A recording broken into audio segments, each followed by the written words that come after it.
നമസ്കാരം എല്ലാവർക്കും scientific officer free ക്ലാസ്സിലേക്ക് സ്വാഗതം. ഇന്ന് നമ്മൾ സയന്റിഫിക് ഓഫീസറിൽ എന്തൊക്കെ പഠിക്കണം ആ ബേസിക് കാര്യങ്ങൾ മാത്രമേ ഇന്ന് പറയുന്നുള്ളൂ. പിന്നെ വരും ദിവസങ്ങളിൽ നമുക്ക് ഡീപ്പായിട്ട് സബ്ജക്റ്റിലേക്ക് പോവാം. ഏകദേശം നമ്മുടെ സിലബസ് ഒക്കെ നമ്മുടെ ജെസ്സി മിസ്സും മറ്റു മിസ്സുമാരൊക്കെ എടുത്ത് ഏകദേശം ആയിട്ടുണ്ട്. എന്നാലും ഒരു ഔട്ട്ലൈൻ എന്ന നിലക്ക് മാത്രം ജസ്റ്റ് പറയുന്നു. ഓക്കെ, ഇതില് എന്തായി പ്രിപ്പറേഷൻ എന്ന് പറയാൻ പറ്റുമോ? നിങ്ങൾ എവിടെ വരെ എത്തി, അല്ലെങ്കിൽ ആ കാര്യങ്ങളുടെ ഡിസ്കഷൻ ആണ് ഉദ്ദേശിച്ചിട്ടുള്ളത്. കാരണം ഇതിന്റെ സിലബസ് നോക്കിയാൽ അറിയാം, നമ്മൾ MSc പഠിച്ച ടോപ്പിക്സ് ആകെ വളരെ കുറച്ച് കാര്യങ്ങൾ മാത്രമേ അത് വന്നിട്ടുള്ളൂ. ആകെ സെലക്റ്റീവ് ടോപ്പിക്സ് 10 മൊഡ്യൂൾ ആണല്ലോ നമുക്ക് പഠിക്കാനുള്ളത്. അതിൽ തന്നെ നിങ്ങൾ സിലബസ് നോക്കിയിരുന്നോ? ഒന്ന് പറയാൻ പറ്റുമോ? Classical mechanics, mathematical. അതെ, അതില് ഒരു കാര്യം, അതില് മാത്തമാറ്റിക്കല് പറഞ്ഞു. ആ മാത്തമാറ്റിക്കലില് നമ്മൾ MScക്ക് പഠിച്ച എല്ലാ ടോപ്പിക്സും അതിൽ വന്നിട്ടുണ്ടോ? ഇല്ലല്ലോ. നമ്മൾ ഫസ്റ്റ് സെക്കൻഡ് സെമ്മിൽ പഠിക്കുന്നുണ്ട് മാത്തമാറ്റിക്കൽ ഫിസിക്സ്. അപ്പൊ നിങ്ങൾ ആലോചിക്കേണ്ട ഒരു കാര്യം, MSc ബേസ്ഡ് എക്സാം ആണെങ്കിൽ പോലും ഇതിൽ മെജോറിറ്റി ടോപ്പിക്സ് MSc സിലബസിൽ വരുന്ന മെജോറിറ്റി ടോപ്പിക്സും ഇതിലില്ല. ഓക്കെ, അതിലിപ്പോ കുറച്ച് 4 ഇയർ മറ്റു ഞാൻ സിലബസിലേക്ക് വരാം. എന്താണെങ്കിലും കുറച്ച് ബേസിക് ആയ കാര്യങ്ങൾ വരുന്നുള്ളൂ. എന്നാൽ പോലും അതിൽ മാത്തമാറ്റിക്കൽ ഫിസിക്സിന്റെ ജസ്റ്റ് ഇക്വേഷൻസ് കാര്യങ്ങളൊക്കെയാണ് ഇതിൽ ചോദിക്കുള്ളൂ. നമുക്ക് ഒബ്ജക്റ്റീവ് ടൈപ്പ് ആണല്ലോ. അതിൽ മിക്കതും കുറച്ച് ബേസിക് ആയ കാര്യം മാത്രമേ മാത്തമാറ്റിക്കൽ ചോദിക്കാനുള്ളൂ. പൊതുവെ എല്ലാവരും സ്കിപ്പ് ചെയ്യുന്ന ടോപ്പിക്കാണ് മാത്തമാറ്റിക്കൽ. പക്ഷെ ഒന്ന് ശ്രദ്ധിച്ചാൽ, അല്ലെങ്കിൽ സിലബസിൽ പറഞ്ഞ കാര്യങ്ങൾ മാത്രം നോക്കിയാൽ തന്നെ നിങ്ങൾക്ക് എന്ത് ചെയ്യാം, മാത്തമാറ്റിക്കലിന് ഫുൾ മാർക്കിന് വാങ്ങാൻ പറ്റും. കാരണം മാത്തമാറ്റിക്കൽ ഫിസിക്സിൽ നമുക്ക് ഇതിന്റെ പ്രോബ്ലംസ് അങ്ങനെ വല്ലാണ്ട് ചോദിച്ച് കണ്ടിട്ടില്ല. ഡയറക്റ്റ് ഇക്വേഷൻസ് മറ്റു കാര്യങ്ങളൊക്കെ ചോദിച്ചിട്ടേ ഉള്ളൂ, അല്ലെങ്കിൽ അതിന് ജസ്റ്റ് ബേസിക് കാര്യങ്ങൾ മാത്രമേ ചോദിക്കാറുള്ളൂ. ഓക്കെ, അപ്പൊ അതൊന്ന് ജസ്റ്റ് നോക്കിയാൽ നമുക്ക് മനസ്സിലാവും. പിന്നെ വേറെ മൂന്നാമത്തെ മൊഡ്യൂൾ ഏതാ? ക്ലാസിക്കൽ പറഞ്ഞു, ദെൻ ഇലക്ട്രോണിക്സ്. ഇലക്ട്രോണിക്സ്. ഓക്കെ. അല്ല, ഇലക്ട്രോണിക്സ് എന്നുള്ളത് വലിയ വൈഡ് ടോപ്പിക്കാണ്. ആ ഇലക്ട്രോണിക്സിൽ നമുക്ക് സിലബസിൽ എത്രയേ ഉള്ളൂ? വളരെ കുറച്ചേ ഉള്ളൂ. നിങ്ങൾ ആലോചിക്കുക, ആ സിലബസ് നോക്കിയാൽ മനസ്സിലാവും. അതില് നമ്മുടെ പണ്ട് പഠിക്കാൻ ഡിഗ്രിയിൽ പഠിക്കുന്ന നമ്മുടെ ട്രാൻസിസ്റ്ററിനെ കുറിച്ചോ അല്ലെങ്കിൽ റെക്ടിഫയർ ഇതിനെ കുറിച്ചോ ചോദിക്കുന്നുണ്ടോ? ഇല്ലല്ലോ. ഇല്ല. നമ്മൾ ഇലക്ട്രോണിക്സ് കുറച്ചേ പഠിക്കുന്നുള്ളൂ. അപ്പൊ ഡിഗ്രിയിൽ പഠിക്കുന്ന മെജോറിറ്റി ടോപ്പിക്സ് അതിലില്ല. പിന്നെ വരുന്ന ടോപ്പിക്കാണ് ഇത് നമ്മൾ PGയിൽ പഠിക്കുന്ന നമ്മുടെ ഫീൽഡ് എഫക്ട് ട്രാൻസിസ്റ്റർ മുതലാണ് വരുന്നത്, അല്ലേ? ഫെറ്റ് ചോദിക്കുന്നുണ്ട്, ഇല്ല ഉണ്ടല്ലോ. ഫെറ്റ് അതിന്റെ കുറച്ച് ആപ്ലിക്കേഷൻ ചോദിക്കുന്നുണ്ട്. അതെ, ഫെറ്റ് ഓപ്പാമ്പ്. അതിൽ തന്നെ ഫെറ്റിന്റെ പല ക്ലാസിഫിക്കേഷൻ ഉണ്ട്, അതൊന്നും ചോദിച്ചിട്ടില്ല. അതുപോലെ UJT ചോദിച്ചിട്ടില്ല. അപ്പൊ നമ്മൾ ആലോചിക്കുക, അതായത് MScയിൽ അല്ലെങ്കിൽ ഒരു സെമസ്റ്ററിൽ പഠിക്കുന്ന ഇലക്ട്രോണിക്സിന്റെ ഏകദേശം 10% പോലും നമുക്ക് ഇതിൽ പഠിക്കാനില്ല. ഓക്കെ, അതേപോലെ ഡിഗ്രിയിൽ പഠിക്കുന്ന കുറച്ച് ടോപ്പിക്സ് ഇതിൽ പഠിക്കാനുള്ളൂ.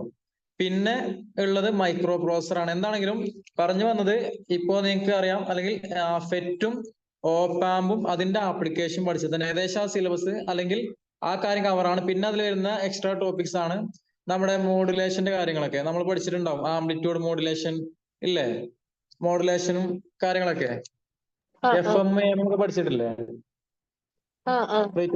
യെസ്. അപ്പൊ ഈ കാര്യങ്ങൾ വരുന്നുള്ളൂ. പിന്നെ വരുന്ന അല്ലെങ്കിൽ ഇലക്ട്രോണിക്സ് പറഞ്ഞുകൊണ്ട് അല്ലെങ്കിൽ ഡിജിറ്റൽ ഇലക്ട്രോണിക്സ് വല്ലതും വരുന്നുണ്ടോ? നിങ്ങൾ ആലോചിക്കുക, നമ്മൾ ഓൾറെഡി എന്ത് പഠിക്കുന്നുണ്ട്? ഇലക്ട്രോണിക്സ് തന്നെ ഡിജിറ്റലും പഠിക്കുന്നുണ്ട്. അതായത് നമ്മുടെ ബൂളിയൻ എക്സ്പ്രഷൻസ് ഒക്കെ ഇല്ലേ, അല്ലെങ്കിൽ ലോജിക് ഗേറ്റ് ഒക്കെ പഠിക്കുന്നില്ലേ? നമ്മുടെ സിലബസിൽ ലോജിക് ഗേറ്റ്. യെസ്. നമ്മുടെ and gate, nor gate, not gate, ഇതൊക്കെ അതിൽ സിലബസിൽ ഉണ്ടോ? ഇല്ല. അപ്പൊ നിങ്ങൾ ആലോചിക്കുക, അതായത് നമ്മൾ ശരിക്ക് ഇതിങ്ങനെ സിലബസ് ഇങ്ങനെ ശരിക്ക് ക്രോസ് ചെക്ക് ചെയ്താൽ മനസ്സിലാവും, കുറച്ചേ ഉള്ളൂ. അപ്പൊ ബേസിക് ആയി വേണ്ട, അല്ലെങ്കിൽ നമുക്ക് ഇപ്പൊ നെറ്റിനൊക്കെ ആണെങ്കിലും അത്യാവശ്യം, അല്ലെങ്കിൽ ഏത് എക്സാം ആണെങ്കിലും എന്തായാലും ഈ ടോപ്പിക് അല്ലെങ്കിൽ ലോജിക് ഗേറ്റ് ഇതുമായി ബന്ധപ്പെട്ട് എന്തെങ്കിലും ഒന്ന് ചോദിക്കാറുണ്ട്. പക്ഷെ നിലവിൽ നമ്മുടെ ഈ സിലബസിൽ അതില്ല. പക്ഷെ എന്നാലും നമ്മളത് നോക്കണം എന്ന് അറിയിക്കണം. കാരണം നമുക്ക് ഏത് വരുന്നുണ്ട്? മൈക്രോ പ്രോസസർ ചോദിക്കുന്നുണ്ട്, ഇല്ലേ? നമ്മുടെ സിലബസിലെ ഒരു മൈക്രോ മൊഡ്യൂൾ മൈക്രോ പ്രോസസർ ആണ്. പക്ഷെ അതന്നെ മൈക്രോ പ്രോസസറിൽ അത്രയും ഡെപ്തിലേക്ക് പോയിട്ടില്ല. അതിൽ 8085 കുറിച്ചല്ലേ കൂടുതൽ അതിൽ പറയുന്നത്, മെൻഷൻ ചെയ്യുന്നത് അല്ലെ? അതെ. പക്ഷെ നമ്മൾ ആലോചിക്കേണ്ടത് അതിൽ നിന്നൊക്കെ നമുക്ക് എന്താ പറയാ പഠിക്കാനുള്ളത് ആ പറഞ്ഞ കാര്യങ്ങൾ മാത്രമേ ഉണ്ടാവുള്ളൂ. അതിനപ്പുറത്തേക്കൊന്നും ചോദ്യം വരാനില്ല. ഓക്കെ, കാരണം അത് അത്രയും സിലബസ് അത്രയും സ്പെസിഫൈ ചെയ്ത് പോയി. ഇപ്പൊ നമുക്ക് നമ്മുടെ ക്ലാസിക്കൽ മെക്കാനിക്സ് ആണെങ്കിലൊക്കെ എവിടുന്ന് ചോദ്യം വരാം. ആ സിലബസ് ഇങ്ങനെ ഓരോ മെയിൻ ഹെഡിങ്, പക്ഷെ അതിനടിയിൽ ഒരുപാട് സബ് ഹെഡിങ് വരാറുണ്ട്. പക്ഷെ നമ്മുടെ ഇലക്ട്രോണിക്സും അല്ലെങ്കിൽ നമ്മുടെ മൈക്രോ പ്രോസസർ ഇതിൽ വരുന്ന കാര്യങ്ങൾ എന്താണ്? അതിനപ്പുറത്തേക്ക് ചോദിക്കാനില്ല, ഇല്ലല്ലോ. കാരണം നമ്മൾ മൈക്രോ പ്രോസസർ ശരിക്ക് MSc അങ്ങനെ ഡെപ്തിൽ പഠിക്കുന്നുണ്ടോ? ഇല്ലല്ലോ, ഉണ്ടോ? 8085 മാത്രം. അതൊരു അതെ അതെ. അത് ജസ്റ്റ് കുറച്ചേ പഠിക്കാനുള്ളൂ, അത്രേ ഉള്ളൂ ശരിക്ക്. പക്ഷെ എനിക്കത് അറിയാത്ത എന്തുകൊണ്ട് ഈ ഒരു ലോജിക് ഗേറ്റും മറ്റു കാര്യങ്ങൾ ഒഴിവാക്കിയിട്ട്, പ്രത്യേകിച്ച് നമുക്ക് ഈ ഒരു ഇതില്, കാരണം സയന്റിഫിക് ഓഫീസറിൽ ഇപ്പം മൈക്രോ പ്രോസസറിലേക്ക് ഇത്രയും ഡെപ്തിലേക്ക് പോകേണ്ട കാര്യം ഉണ്ടോ എന്ന് അറിയില്ല. പൊതുവെ അതിന്റെ ആവശ്യമില്ലാത്ത പോലെ തോന്നി. കാരണം നമ്മുടെ സിലബസില് ഏതായാലും ഇപ്പൊ ലോജിക് ഗേറ്റ് ഒക്കെ ഇല്ലാതെ പറഞ്ഞാൽ അത്രയും, കാരണം IC ചിപ്പിനെ കുറിച്ച് പോലും ബേസിക് ആയിട്ട് ചോദിക്കുന്നില്ല, ഉണ്ടോ? അതിൽ ചോദിക്കുന്നുണ്ടോ? IC ചിപ്പ് പറഞ്ഞ മെൻഷൻ ചെയ്യുന്നുണ്ടോ? ഇന്റഗ്രേറ്റഡ് സർക്യൂട്ട് ഇല്ല ഇല്ല ഇല്ലല്ലോ. ഇല്ല ഇല്ല. പക്ഷെ നമുക്ക് വേണ്ട എന്താണെങ്കിലും മൈക്രോ പ്രോസസർ പഠിക്കണമെന്നുണ്ടെങ്കിൽ ആദ്യം IC ചിപ്പിനെ കുറിച്ച് അറിയണം, വേണല്ലോ, വേണ്ടേ? വേണം വേണം IC തുടങ്ങണം. വേണം. അതെ, ശരിക്ക് IC അതാണ് ഇത് സിലബസിൽ കുറച്ച്. ഇനി എന്താ വെച്ചാല് ഇത് പിന്നെ പഴയ സിലബസ് ആട്ടോ, അതും പറയാം. അതായത് ഇതിപ്പോ കഴിഞ്ഞ എക്സാം പറഞ്ഞ സിലബസ് വെച്ചാണ് നമ്മളിപ്പോ ഈ ഡിസ്കഷൻ നടത്തുന്നത്. ഇനി പുതിയ സിലബസ് വരാനുണ്ട്, അത് ഇതുവരെ വന്നിട്ടില്ല. അത് വന്നാലേ നമുക്ക് കുറെ ഐഡിയ കിട്ടുള്ളൂ.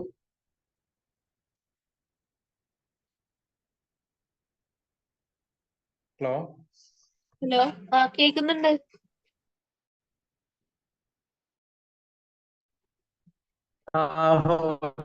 ഓക്കെ. അത് ഇടയ്ക്ക് ഇവിടെ നെറ്റ്വർക്ക് ചെറുതായിട്ടൊന്ന് പോയി. ഓക്കെ. അപ്പൊ ഇലക്ട്രോണിക്സിന്റെ കാര്യം ഇപ്പൊ ഏകദേശം ഒരു കോൺഫിഡൻസ് കിട്ടിയിട്ടുണ്ടാവുമല്ലോ. കാരണം നമ്മൾ ഡിഗ്രിക്ക് പഠിച്ച നമ്മളെ കുഴപ്പിച്ച, അല്ലെങ്കിൽ ഇപ്പൊ ട്രാൻസിസ്റ്ററിന്റെ ബയാസിങ്, അല്ലെങ്കിൽ rectifier, half wave, full wave, ഇതിന്റെ ആപ്ലിക്കേഷൻ ഇതൊന്നുമില്ല. ആകെ വരുന്നത് നമ്മുടെ ഫീൽഡ് എഫക്ട് ട്രാൻസിസ്റ്ററും അതിന്റെ ആപ്ലിക്കേഷൻസ് വരുന്നുണ്ട്. ദെൻ അതിൽ ഏറ്റവും ഇമ്പോർട്ടന്റ് വരുന്ന ടോപ്പിക്കാണ് നമ്മുടെ ഓപ്പാമ്പ്. ഓപ്പാമ്പിന്റെ ഒരു കാര്യം വിടരുത്. ഓപ്പാമ്പിന്റെ ബേസിക് ഫീച്ചേഴ്സ് എന്തായാലും എക്സാം ചോദിക്കാറുണ്ട്. അതേപോലെ അതിന്റെ ആപ്ലിക്കേഷൻസ് ഇല്ലേ, നമ്മൾ അതിന്റെ ഡിഫറൻഷിയേറ്റർ, ഇന്റഗ്രേറ്റർ, ഇൻവേർട്ടർ അങ്ങനെ തുടങ്ങിയ ആപ്ലിക്കേഷൻസ് എന്താണെങ്കിലും ഈ സിലബസിൽ പറഞ്ഞാലും ഇല്ലെങ്കിലും ഓപ്പാമ്പ് വന്ന സ്ഥിതിക്ക് എന്താണ് ഓപ്പാമ്പ് ശരിക്ക് കവർ ചെയ്ത് പഠിക്കുക. അതായത് നമുക്ക് പ്രഡിക്റ്റ് ചെയ്യാൻ പറ്റും. അതായത് നമ്മൾ ആ ഇലക്ട്രോണിക്സിനെ തന്നെ നമ്മൾ ആ മൊഡ്യൂൾ സബായി ഡിവൈഡ് ചെയ്താൽ, ഒന്ന് നമ്മുടെ ഫെറ്റ്, രണ്ട് വരുന്നത് എന്താ പറയാ ഓപ്പാമ്പ്, മൂന്ന് വരുന്നത് നമ്മുടെ ഈ AM നമ്മുടെ കമ്മ്യൂണിക്കേഷന്റെ ഭാഗം, അതായത് AM, FM ഈ വക കാര്യങ്ങൾ അതിൽ വരുന്നുള്ളൂ. അതിൽ തന്നെ ഏറ്റവും ഇമ്പോർട്ടന്റ്, ഇതിപ്പോ നമ്മൾ സപ്പോസ് 10 മൊഡ്യൂൾ ഉണ്ട്, അല്ലെങ്കിൽ 100 മാർക്കിനാണെങ്കിൽ നമുക്ക് ഒന്ന് ജസ്റ്റ് പ്രഡിക്റ്റ് ചെയ്യുകയാണെങ്കിൽ നമുക്ക് ഏകദേശം 10 മാർക്കിനായിരിക്കുമല്ലോ നമ്മുടെ ഇലക്ട്രോണിക്സിന്റെ മൊഡ്യൂളിന് വരിക, അല്ലെ? അല്ലെങ്കിൽ ഇലക്ട്രോണിക്സും മൈക്രോ പ്രോസസും പാടെ ഏകദേശം 15 to 20 റേഞ്ചിൽ വരാം. അപ്പൊ നിങ്ങൾ നോക്കുക, അതിൽ ഏറ്റവും കൂടുതൽ അതിലാകെ ശരിക്ക് ഈ 20 മാർക്കിന് വരുന്ന ടോപ്പിക്സ്, അതായത് ഞാൻ ഉദ്ദേശിച്ചിട്ടുള്ളത് നമ്മുടെ 10 മൊഡ്യൂൾ ഉണ്ട്, അത് ഓരോ മൊഡ്യൂളിനും 10 മാർക്ക് വീതം ഡിവൈഡ് ചെയ്യുകയാണെങ്കിൽ നമ്മുടെ ഇലക്ട്രോണിക്സും മൈക്രോ പ്രോസസും ഒരുമിച്ച് എടുക്കുകയാണെങ്കിൽ 20 മാർക്കാണ് അതിന് വരിക. ഈ 20 മാർക്കിൽ നമുക്ക് ആകെ ശരിക്കും മെയിൻ ടോപ്പിക്സ് എന്ന് പറയുകയാണെങ്കിൽ ഏതൊക്കെയാ ഉള്ളതില്? ഒന്ന് നമ്മുടെ ഫീൽഡ് എഫക്ട് ട്രാൻസിസ്റ്റർ, രണ്ട് ഓപ്പാമ്പ് അതിന്റെ ആപ്ലിക്കേഷൻ, മൂന്ന് വരുന്നത് നമ്മുടെ കമ്മ്യൂണിക്കേഷന്റെ കാര്യങ്ങൾ, AM, FM കാര്യങ്ങൾ, നാല് വരുന്നതാണ് നമ്മുടെ മൈക്രോ പ്രോസസർ. അതിൽ തന്നെ 8085 അതാണ് മെയിൻ ആയിട്ട് വരുന്നത്, ആണല്ലോ. അപ്പൊ ഇതില് ഈ 20 മാർക്കിൽ എന്താണെങ്കിലും അത്യാവശ്യം നല്ല മാർക്ക്, ഇതിപ്പോ ഇങ്ങനെ നോക്കുകയാണെങ്കിൽ 1/4 അല്ലെങ്കിൽ 5 മാർക്ക് വീതം ഓരോന്നിന് വരണം. എന്നാലും ഏറ്റവും കൂടുതൽ മാർക്ക് വരെ ഓപ്പാമ്പ്, എന്താ പറയാ, നമ്മുടെ ഓപ്പാമ്പാണ്, അല്ലേ? അല്ലേ? അതെ. അപ്പൊ നമ്മൾ എന്താണെങ്കിലും, അതായത് ബാക്കി ഏത് അല്ലെങ്കിൽ ടോപ്പിക്, എന്റെ അഭിപ്രായത്തില് ഇലക്ട്രോണിക്സ് മൈക്രോ പ്രോസസറും ഇതിൽ ഒരു ടോപ്പിക്കും വിടരുത്. കാരണം 20 മാർക്ക് അതിൽ നിന്ന് കിട്ടും, എങ്ങനെയാണെങ്കിലും കിട്ടും. 20 അല്ലെങ്കിൽ 15 മാർക്ക് എന്തായാലും കിട്ടും. കാരണം നമുക്ക് പിന്നെ അറിയാം, കഴിഞ്ഞതിന്റെ കട്ട് ഓഫ് 64 63 അല്ലേ വന്നത്? കഴിഞ്ഞ വർഷം, അതായത് ഇതിന് മുമ്പത്തെ ഇതിൽ വന്നത്. അതെ 63, അതായത് 100 മാർക്കിൽ നിങ്ങൾ ആലോചിക്കുക, അതായത് ഏകദേശം 65% മാത്രമേ വന്നിട്ടുള്ളൂ. അതായത് ശരിക്കും പറയുകയാണെങ്കിൽ ഒരു 7 മൊഡ്യൂൾ മര്യാദയ്ക്ക് പഠിച്ചു പോയ ഒരാൾക്ക് എന്തായാലും ലിസ്റ്റ് വന്നിട്ടുണ്ടോ, അല്ലെങ്കിൽ 8 മൊഡ്യൂളെങ്കിലും മര്യാദയ്ക്ക് പഠിച്ചിരിക്കണമെങ്കിൽ അത് നമ്മൾ ആലോചിക്കുക. നമ്മൾ സബ്ജക്ട് നോളജ് ഉണ്ടായാൽ പോരാ, എന്താ വേണ്ടത്, ഇതിൽ ചോദിച്ച കാര്യങ്ങളിൽ നോളജാണ് വേണ്ടത്. അതാണ് ഞാൻ പറഞ്ഞ സ്മാർട്ട് സ്റ്റഡി കൊണ്ടേ കാര്യമുള്ളൂ. അല്ലാണ്ട് നമ്മൾ നെറ്റിന് പഠിക്കുന്നു അല്ലെങ്കിൽ ഞാൻ MSc പഠിച്ചതാണ് അങ്ങനെ പറഞ്ഞിരുന്നാൽ ഇതിൽ കിട്ടില്ല. കാരണം എന്താ, നമ്മൾ അന്ന് MScക്ക് പഠിച്ച ടോപ്പിക്സിൽ നിന്ന് മെജോറിറ്റി പോർഷനും ഇതിലില്ല. ഇല്ലല്ലോ. എന്നാ ഉള്ളതാണെങ്കിൽ എന്താ അതിൽ പഠിക്കാത്ത, ഇപ്പൊ എക്സ്ട്രാ വരുന്ന ഇപ്പൊ മൈക്രോ പ്രോസസറിനെ അന്ന് അത്ര ഡെപ്ത് പഠിക്കാത്തത് ഇവിടെ നമുക്ക് പഠിക്കാണ്ട്. അപ്പൊ ഇതിന് നമ്മൾ ഫോക്കസ് കൊടുക്കണം, മൈക്രോ പ്രോസസർ. പിന്നെ ബാക്കി ഫെക്റ്റും കാര്യങ്ങളും അതിൽ വന്നിട്ടുണ്ട്. ക്ലാസിക്കൽ ഏകദേശം ഉണ്ട്, നമുക്ക് എന്തായാലും ഡിഗ്രിയിൽ പഠിച്ചത് തന്നെ ഏകദേശം മര്യാദ കവർ ചെയ്താൽ പിന്നെ എക്സ്ട്രാ PGത്തെ ഏത് വരുന്നുള്ളൂ, നമ്മുടെ കയോസും കാര്യങ്ങളും, അതല്ല അതിന്റെ കുറച്ച് കാര്യങ്ങൾ വരുന്നുള്ളൂ അല്ലേ. ലിമിറ്റ് സൈക്കിൾ, അതെ അത് ജസ്റ്റ് ബേസിക്, അത് മാത്രമേ വരുന്നുള്ളൂ. വേറൊന്നും അതിൽ പ്രത്യേകിച്ച് നമുക്ക് വരാനില്ല.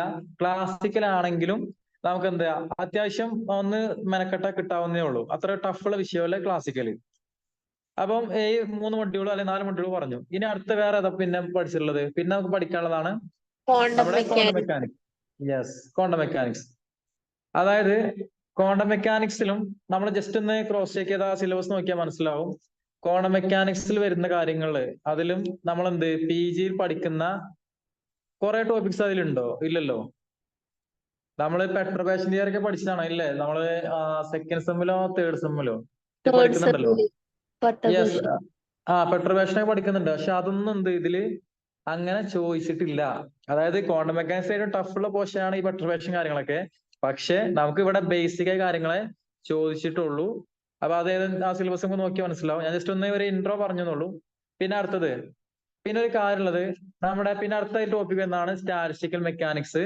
പിന്നെ വരുന്നതാണ് അതിൽ തന്നെ തെർമോഡൈനാമിക്സിലേക്ക് വലിയ ടോപ്പിക്സ് ഒന്നും അതിൽ വന്നിട്ടില്ല. ഇല്ലല്ലോ, നമുക്കറിയാം ഇല്ല. TDത്തെ ടോപ്പിക്സ് ഒന്നും അതിലില്ല. അത് നമ്മള് ഇപ്പൊ ഡിഗ്രിയിൽ പഠിക്കുന്ന അതായത് അല്ലെങ്കിൽ ബേസിക് ആയ കാര്യങ്ങളൊക്കെ ഉണ്ടല്ലോ, first law second law thermo, ഇതൊന്നും അതിൽ വന്നിട്ടില്ല.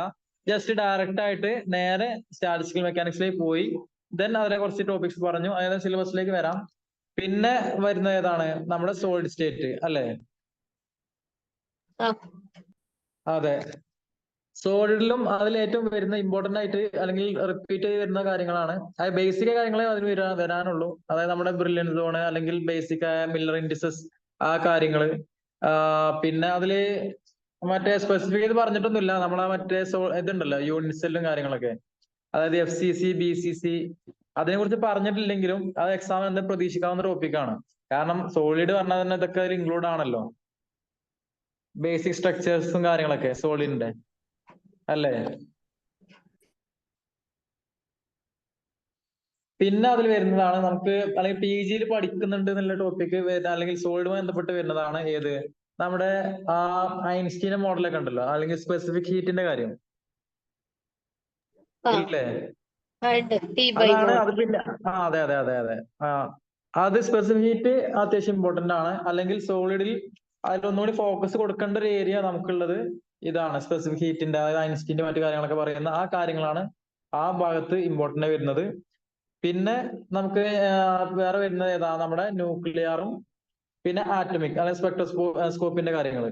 അതിൽ തന്നെ നമ്മള് എന്താ പറയാ, ന്യൂക്ലിയറിന്റെ കാര്യത്തിൽ തന്നെ അത്ര ഡെപ്തിലേക്ക് അതും പോയിട്ടൊന്നുമില്ല, ബേസിക് കാര്യങ്ങൾ. പിന്നെ അതുപോലെ പാർട്ടിക്കിൾ ഫിസിക്സിന്റെ കുറച്ച് കാര്യങ്ങൾ വരുന്നേ ഉള്ളൂ അല്ലേ.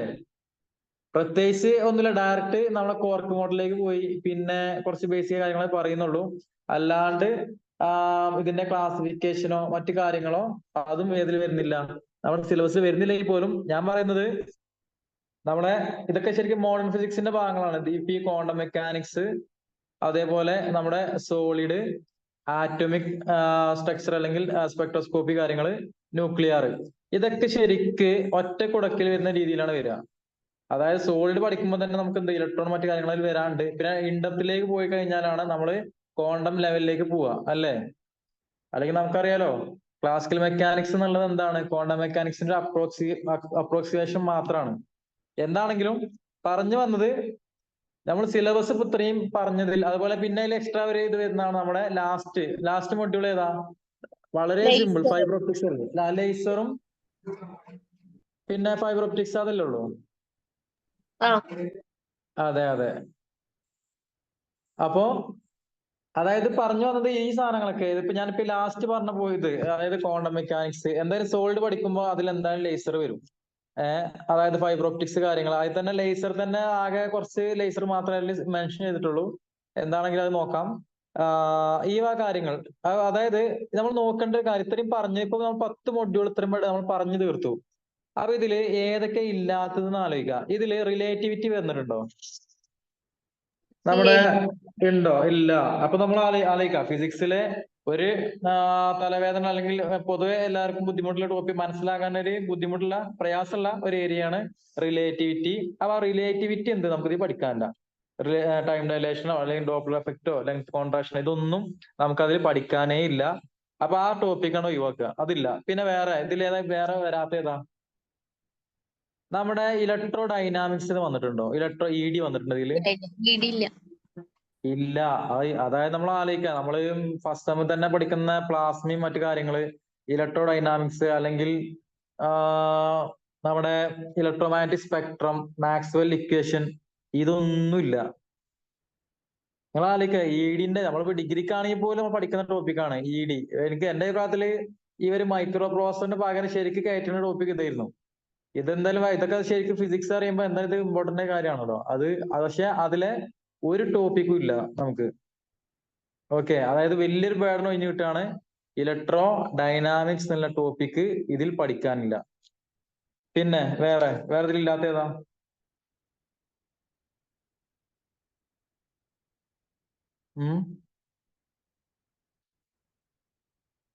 കമ്പ്യൂട്ടേഷണൽ ഇല്ല. അതില്ല. ശരിക്കും അവര് അത് അല്ലെ മൈക്രോ പ്രോസസറിന് പറഞ്ഞ ശരി കമ്പ്യൂട്ടേഷനും കൂടെ കയറ്റാണ് പിന്നെയും കുഴപ്പമില്ലേ. സോറി, നമ്മുടെ അതില്ല, കമ്പ്യൂട്ടേഷണൽ ഫിസിക്സ് ഇല്ല. വേറെ പിന്നെ നമ്മൾ പഠിക്കുന്ന എലക്റ്റീവ് ഒന്നുമില്ല, എക്സ്പെരിമെന്റൽ ഫിസിക്സ് ഒന്നും വന്നിട്ടില്ല. ഇല്ല. ഇല്ലല്ലോ. പിന്നെ വേറെ ഇതിലില്ലാത്തത് പിന്നെ ഇലക്ട്രോണിക്സിനെ പറഞ്ഞു. അതിലെന്ത് അതിന്റെ ബേസിക്കായ കാര്യങ്ങളും ഇല്ല. പിന്നെ ഏകദേശം നടുക്കഷ്ണം മാത്രമേ നമുക്കുള്ളൂ. പിന്നെ അതിന് അപ്പുറത്തേക്ക് ഉള്ളതും ഇല്ല. പിന്നെ ഡിജിറ്റൽ ഇലക്ട്രോണിക്സ് ഇല്ല. ആ കാര്യങ്ങള്. പിന്നെ വേറെ ആസ്ട്രോഫിസിക്സ് ഇല്ല. അതെ, ആസ്ട്രോഫിസിക്സ് ഇല്ല. അതുപോലെ ആസ്ട്രോ പറയുമ്പോൾ തന്നെ പൊതുവെ നമ്മൾ പറയാനുള്ളത് കോസ്മോളജി, അതിനെ കുറിച്ചൊന്നും ഇല്ലല്ലോ. കോസ്മോളജി ആ ടോപ്പിക്സ് ഒന്നും ഇല്ല. അതായത് ബിഗ് ബാങ് തിയറിയോ അല്ലെങ്കിൽ ഡാർക്ക് മാറ്ററോ ഡാർക്ക് എനർജിയോ ഇതുമായി ബന്ധപ്പെട്ട ഒന്നും നമുക്ക് അതിൽ പഠിക്കാനില്ല. പിന്നെ ഈ ന്യൂക്ലിയർ തന്നെ നമ്മൾ പഠിക്കുന്ന റേഡിയോ ആക്ടിവിറ്റി അതിനെ കുറിച്ചൊന്നും പറയുന്നില്ലല്ലോ. അതൊന്നുമില്ല. മാഗ്നറ്റിസം ഇല്ല. അതാ ശരിയാ. അതായത് സോളിഡിൽ വരുന്ന നമ്മുടെ മാഗ്നറ്റിസത്തിനെ കുറിച്ചുള്ള കാര്യങ്ങളൊന്നും ഇല്ല. പിന്നെ നമ്മുടെ പാർട്ടിക്കിൾ ആക്സിലേറ്ററിനെ കുറിച്ച് അതിൽ പറയുന്നില്ല. അല്ലെങ്കിൽ ഫിഷന്, ഫ്യൂഷന്, ഈ വക കാര്യങ്ങളൊന്നും ഇല്ല. പിന്നെ വേറെ നിങ്ങൾ ആലോചിച്ച് നോക്കുക, നമ്മള് വേറെ ഇതിൽ ഏതൊക്കെ പിന്നെ പഠിക്കാത്ത. നിങ്ങൾ മെയിൻ സാധനം ആലോചിക്കുക, നമ്മൾ ഒപ്റ്റിക്സ് പഠിച്ചിട്ടില്ല. ഇതിൽ ഒപ്റ്റിക്സിന് എന്തെങ്കിലും പറഞ്ഞിട്ടുണ്ടോ? ആകെ ഒരു ഒപ്റ്റിക്കൽ ഫൈബർ എന്നല്ല, പേരിനൊരു ഒപ്റ്റിക്, അതല്ലേ ഉള്ളൂ. വേറെ എന്തെങ്കിലും ഉണ്ടോ? ഇല്ല. ലെൻസ് അതില്ല. ഇതിൽ ഒപ്റ്റിക്സ് ഒന്നുമില്ല. അതായത് ഒരു PG level MS level exam ആയിട്ട് ഇതിൽ ഒപ്റ്റിക്സിന്റെ ഒന്നും, അതായത് നമ്മുടെ ബേസിക് ആയി പറയുകയാണെങ്കിൽ ഇപ്പൊ നമ്മുടെ മിറർ ഫോർമുലെ ഇതൊന്നുമില്ല. അല്ലെങ്കിൽ നമ്മുടെ ഡിഫ്രാക്ഷൻ, ഫ്രണൽ, ഫ്രോണോഫർ, ഇതില്ല. ഇല്ലേ? ഇതൊന്നുമില്ല. ഇപ്പൊ ഒരു മനസ്സിലായില്ല. അതായത് ശരിക്കും സയന്റിഫിക് ഓഫീസർ പറഞ്ഞാല് പറയുകയാണെങ്കിൽ ഇപ്പൊ ഡിഗ്രി ലെവലാണെന്ന് വെച്ചാൽ അതുമല്ല, PG ലെവലാണെന്ന് വെച്ചാൽ അതുമല്ല, എന്തോ ഒരു ലെവൽ എനിക്ക് അറിയില്ല. എന്താണെങ്കിലും ഈ സിലബസിൽ ചോദിച്ചത് എന്തായാലും പഠിക്കുക, അത്ര പറയാനുള്ളൂ. അതായത് നമ്മൾ ആലോചിക്കണം, ഞാൻ പറഞ്ഞല്ലോ, അതായത് നമുക്കൊരു കോൺഫിഡൻസ്, നമ്മൾ എന്ത് പഠിക്കുമ്പോഴും നമുക്കൊരു ഹോപ്പ് ഉണ്ടാവുമല്ലോ, ഒരു കോൺഫിഡൻസ് ഉണ്ടായാലും പഠിക്കാൻ ഒരു ത്വര ഉണ്ടാവുള്ളൂ. ഇപ്പൊ തന്നെ നമ്മൾ ഇങ്ങനെ ആലോചിച്ചുകൊണ്ട് ഇപ്പൊ നമ്മൾ ആദ്യം ആലോചിക്കുക എന്താ, അയ്യോ MS ലെവലാണ്, സയന്റിഫിക് ആണ്, എന്തോ വലിയ എക്സാം ആണ്, പോസ്റ്റുകൾ കുറവാണ് ആലോചിച്ചാല് ഒന്നും നമുക്ക് കഴിയില്ല. ഇല്ലല്ലോ. ഇപ്പൊ ഞാനിപ്പോ ഞാനിപ്പോ ഇങ്ങനെയൊക്കെ കാര്യങ്ങൾ ഈ സിലബസിന് ഡീകോഡ് ചെയ്തപ്പോ കുറെയൊക്കെ ഐഡിയ കിട്ടിയില്ലേ. അതായത് നമ്മളിപ്പോ MSc പഠിച്ച ആളുകൾ, MSc ഇത്രയും കടുകട്ടി വിഷയങ്ങൾ പഠിച്ചു, അത് പാസ്സായി, അതും ഡിസ്ക്രിപ്റ്റീവ് എക്സാം പാസ്സായി. ഏഹ് എന്നിട്ട് അല്ലെങ്കിൽ എന്താണെങ്കിലും ഇപ്പൊ സിലബസ് അത്യാവശ്യം കടകെട്ടിയാണെങ്കിലും അതിന്റെ കൂടെ നമ്മൾ ലാബ് എക്സാം ചെയ്യുന്നുണ്ട്, ലാബും മറ്റ് കമ്പ്യൂട്ടേഷൻ ചെയ്യുന്നുണ്ട്. ഇതൊക്കെ ചെയ്തിട്ടും പ്രൊജക്ട് ചെയ്തിട്ടും നമ്മൾ എന്ത് അത്യാവശ്യം സ്കോർ ചെയ്ത് അല്ലെങ്കിൽ ജയിച്ച് എന്തായാലും പോട്ടെ, പഠിച്ചു കഴിഞ്ഞ ആളുകൾ അല്ലെങ്കിൽ പാസ് ഔട്ട് ആളുകളാണ് എല്ലാവരും. ഇത് അവരെല്ലാം എക്സാം ചെയ്തുള്ളൂ. എന്നിട്ടാണ് നമ്മൾ എന്ത് ഇത്രയും സിമ്പിൾ ടോപ്പിക് ആയിട്ട്, അതും നമ്മൾ ഇതുവരെ നിലവിൽ ഫ്രീ ആണ്. വേറെ നമുക്ക് എന്തെങ്കിലും പഠിക്കാനുണ്ടോ? ഇല്ലല്ലോ. പിന്നെ ചില ആളുകൾ വർക്ക് ചെയ്യുന്നവരുണ്ടാവാം, അല്ലെങ്കിൽ വേറെ വല്ല തിരക്കുകൾ ഉണ്ടാവാം, അല്ലെങ്കിൽ ഫാമിലി മറ്റ് ഇഷ്യൂ എന്താണെങ്കിലും എങ്ങനെയാണെങ്കിലും ഡിഗ്രി അല്ലെങ്കിൽ PG പഠിക്കുന്ന സമയത്തുള്ള അത്രയും സ്ട്രഗിൾ ഒന്നും എന്ത് ഈ സമയത്ത് ഇപ്പൊ ഇല്ല. ഇനി ഇല്ലാത്തുണ്ടെങ്കിൽ വല്ല ജോലി കിട്ടിയില്ലെന്നോ അല്ലെങ്കിൽ അങ്ങനത്തെ വല്ല എന്താ പറയാ ലൈഫ് പരമായുള്ള ജീവിതപരമായ കാര്യങ്ങളൊക്കെ ഉണ്ടാവുള്ളൂ. അല്ലാണ്ട് സബ്ജക്ട് പരമായിട്ട് ഈ സിലബസ് നോക്കിയാൽ ഒന്നും പഠിക്കാനില്ല. ഉള്ള കാര്യങ്ങൾ തന്നെ ഒന്ന് പൊടി തട്ടിയെടുത്താൽ കിട്ടും. പിന്നെ ഇല്ലാത്ത ടോപ്പിക്ക് വന്നുന്നുണ്ടെങ്കിൽ ഏത് മാത്രമേ ഉള്ളൂ? അത് മൈക്രോ പ്രോസസറിന്റെ കാര്യങ്ങൾ മാത്രമേ ഉള്ളൂ. പക്ഷെ മൈക്രോ പ്രോസസറിനെ സംബന്ധിച്ച് ഏത് ടോപ്പിക്, ഇപ്പൊ നമ്മൾ ഈ സിലബസ് പറഞ്ഞ ഏത് ടോപ്പിക്കിനേക്കാളും ഏറ്റവും കൂടുതൽ അല്ലെങ്കിൽ എന്ത് നമ്മൾ പഠിക്കുന്ന കാര്യങ്ങൾ തന്നെ വരും എന്ന് ഉറപ്പിച്ച് പറയാൻ പറ്റുന്ന ടോപ്പിക് അല്ലെങ്കിൽ മൊഡ്യൂൾ ആണ് മൈക്രോ പ്രോസസർ, അല്ലേ? കാരണം എന്താ, അത് പഠിച്ചെടുക്കാൻ ബുദ്ധിമുട്ടൊന്നുമില്ല.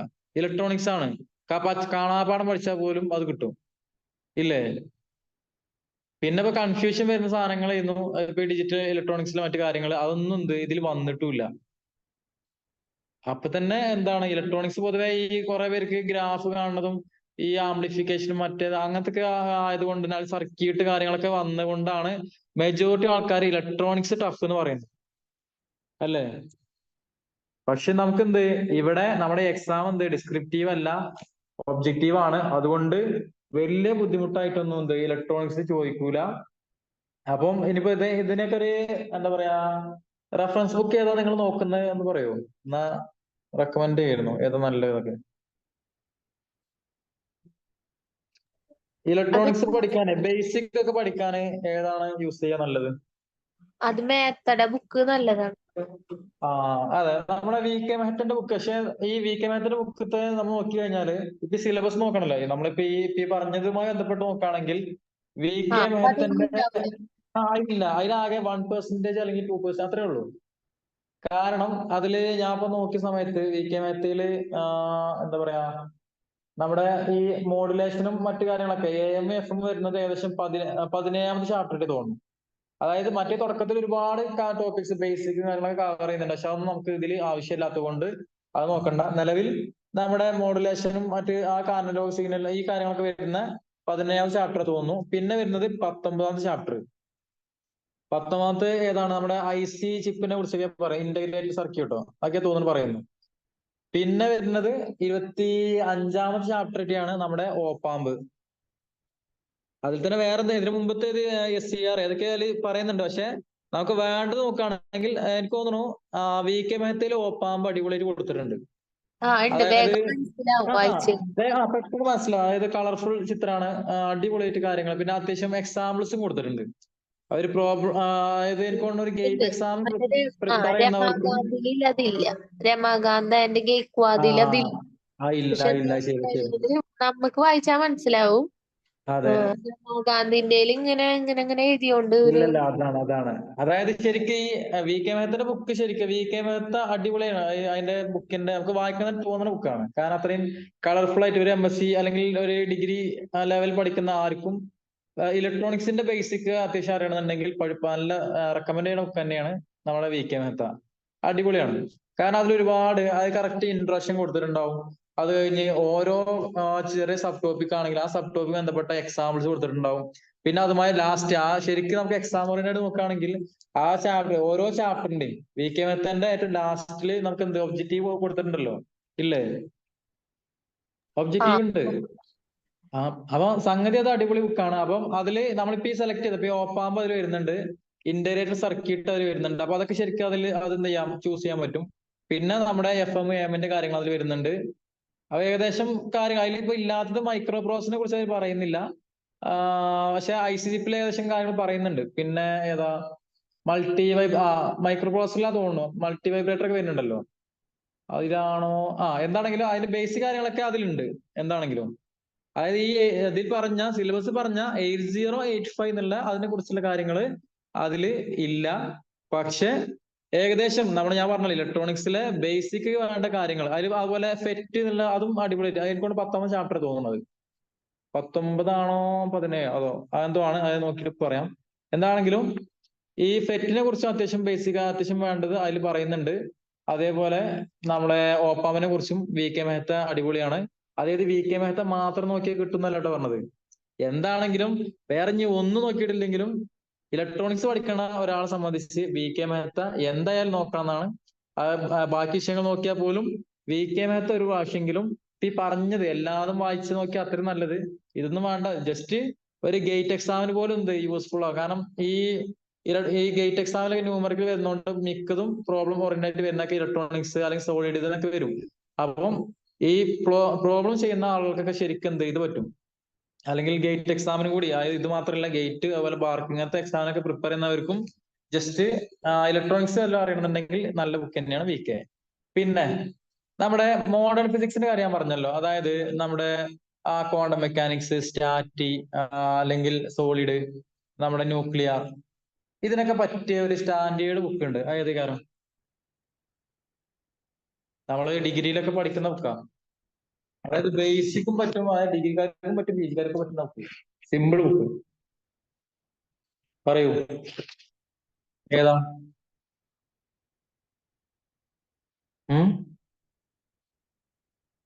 എല്ലാ റേഞ്ച് പോയോ? ഇല്ല ഇല്ല, ഗ്രിഫിത്തിന്റെ ആണോ? ഗ്രിഫിത്ത് അല്ല. ഗ്രിഫിത്തില് എന്താ ഉള്ളത്? നമ്മൾ ഡിഗ്രി പഠിക്കുന്ന ബുക്കില്ലേ, concepts of modern physics, Arthur Beiser. ആ ആ ആർത്തർ ബേസർ, അതായത് ഞാൻ നേരത്തെ പറഞ്ഞ വി കെ മെഹത്ത പറഞ്ഞ പോലെ തന്നെ അതിലേറെ, അതായത് നമ്മുടെ ഈ സിലബസിലെ ഏകദേശം 50 to 60% കവർ ചെയ്യുന്ന ബുക്കാണ് നമ്മുടെ ആർത്തർ ബേസർ. അത് ഞാൻ അതിന്റെ ഇൻഡെക്സ് ഞാൻ ഇപ്പൊ വായിച്ചത്, അപ്പൊ എനിക്കൊരു ഐഡിയ കിട്ടി. അതായത് ആർത്തർ ബേസർ സോഫ്റ്റ് കോപ്പി ഗ്രൂപ്പിലിടോ? വി കെ മേത്തടെ ആർത്തർ പ്രൈസറിന്റെ വി കെ മെഹത്തന്റെ പി ഡി എഫിന്റെ കയ്യിലുണ്ട്. ആർത്തർ ബേസർ 7th എഡിഷൻ ഞാൻ നോക്കിയിട്ട് കിട്ടിയത്, ഞാൻ നോക്കട്ടെ ഉണ്ടെങ്കിൽ ഇടാം. അതിന്റെ ടെക്സ്റ്റ് ബുക്ക് എന്റെ കയ്യിലുണ്ട്. അപ്പോ ഇത് പറ്റുമെങ്കിൽ ഈ ടെക്സ്റ്റ് ബുക്ക് ശരിക്ക് ആർത്തർ ബേസർ ഒക്കെ നമ്മൾ ഈ എന്താ പറയാ കോയമ്പത്തൂരോ അല്ലെങ്കിൽ പുറത്തുനിന്നൊക്കെ വാങ്ങാൻ കിട്ടും, സെക്കൻഡ് ഹാൻഡ് ഒക്കെ കടകളിൽ കിട്ടുന്നതാണ്. ഞാൻ അങ്ങനെ ഒരു പ്രാവശ്യം വാങ്ങിയതായിരുന്നു. അതായത് ഇതിന് അത്യാവശ്യം സ്റ്റാൻഡേർഡ് ബുക്ക് തന്നെ കുറഞ്ഞ റേറ്റിൽ കിട്ടിയതാണ്.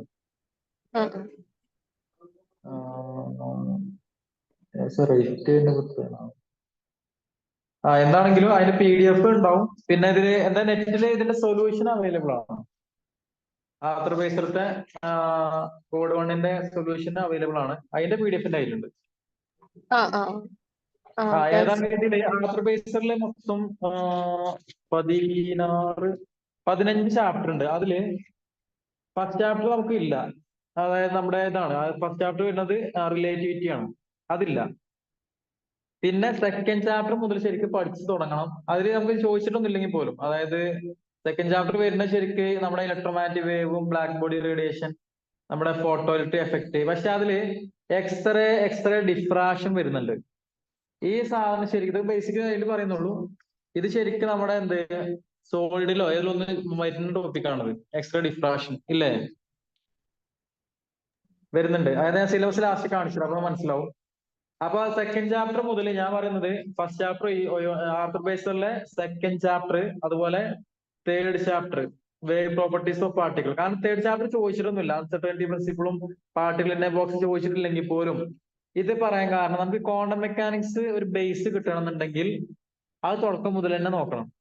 ഓക്കെ, വേവ് അല്ലെങ്കിൽ ഡി ബ്രോഗ്ലി വേവ് മുതൽ അങ്ങനെ നമ്മുടെ ഗ്രൂപ്പ് വെലോസിറ്റി, ഫേസ് വെലോസിറ്റി, പിന്നെ പാർട്ടിക്കിളിന്റെ ബോക്സ്, ഈ വക കാര്യങ്ങൾ പഠിച്ചിട്ട് നേരെ ക്വാണ്ടം മെക്കാനിക്സിൽ കയറിയാലേ കാര്യമുള്ളൂ.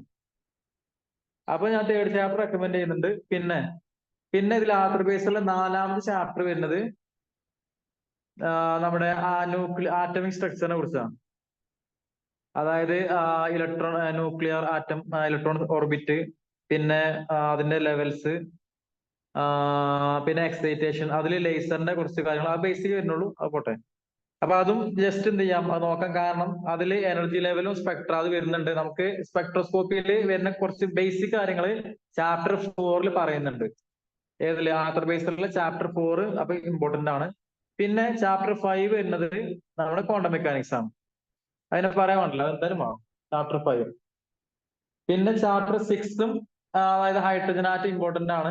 അതിലാണ് നമ്മുടെ ജീമാൻ എഫക്ട്, പിന്നെ സെലക്ഷൻ റൂൾ ഒക്കെ ഇതിൽ ഇമ്പോർട്ടന്റ് ആയി ചോദിച്ചിട്ടുണ്ട്. പിന്നെ നമ്മുടെ quantum numbers, principal quantum number, orbital quantum number, magnetic, ഈ വക കാര്യങ്ങളൊക്കെ വരുന്നത് നമ്മുടെ 6ാമത്തെ ചാപ്റ്ററിലാണ്.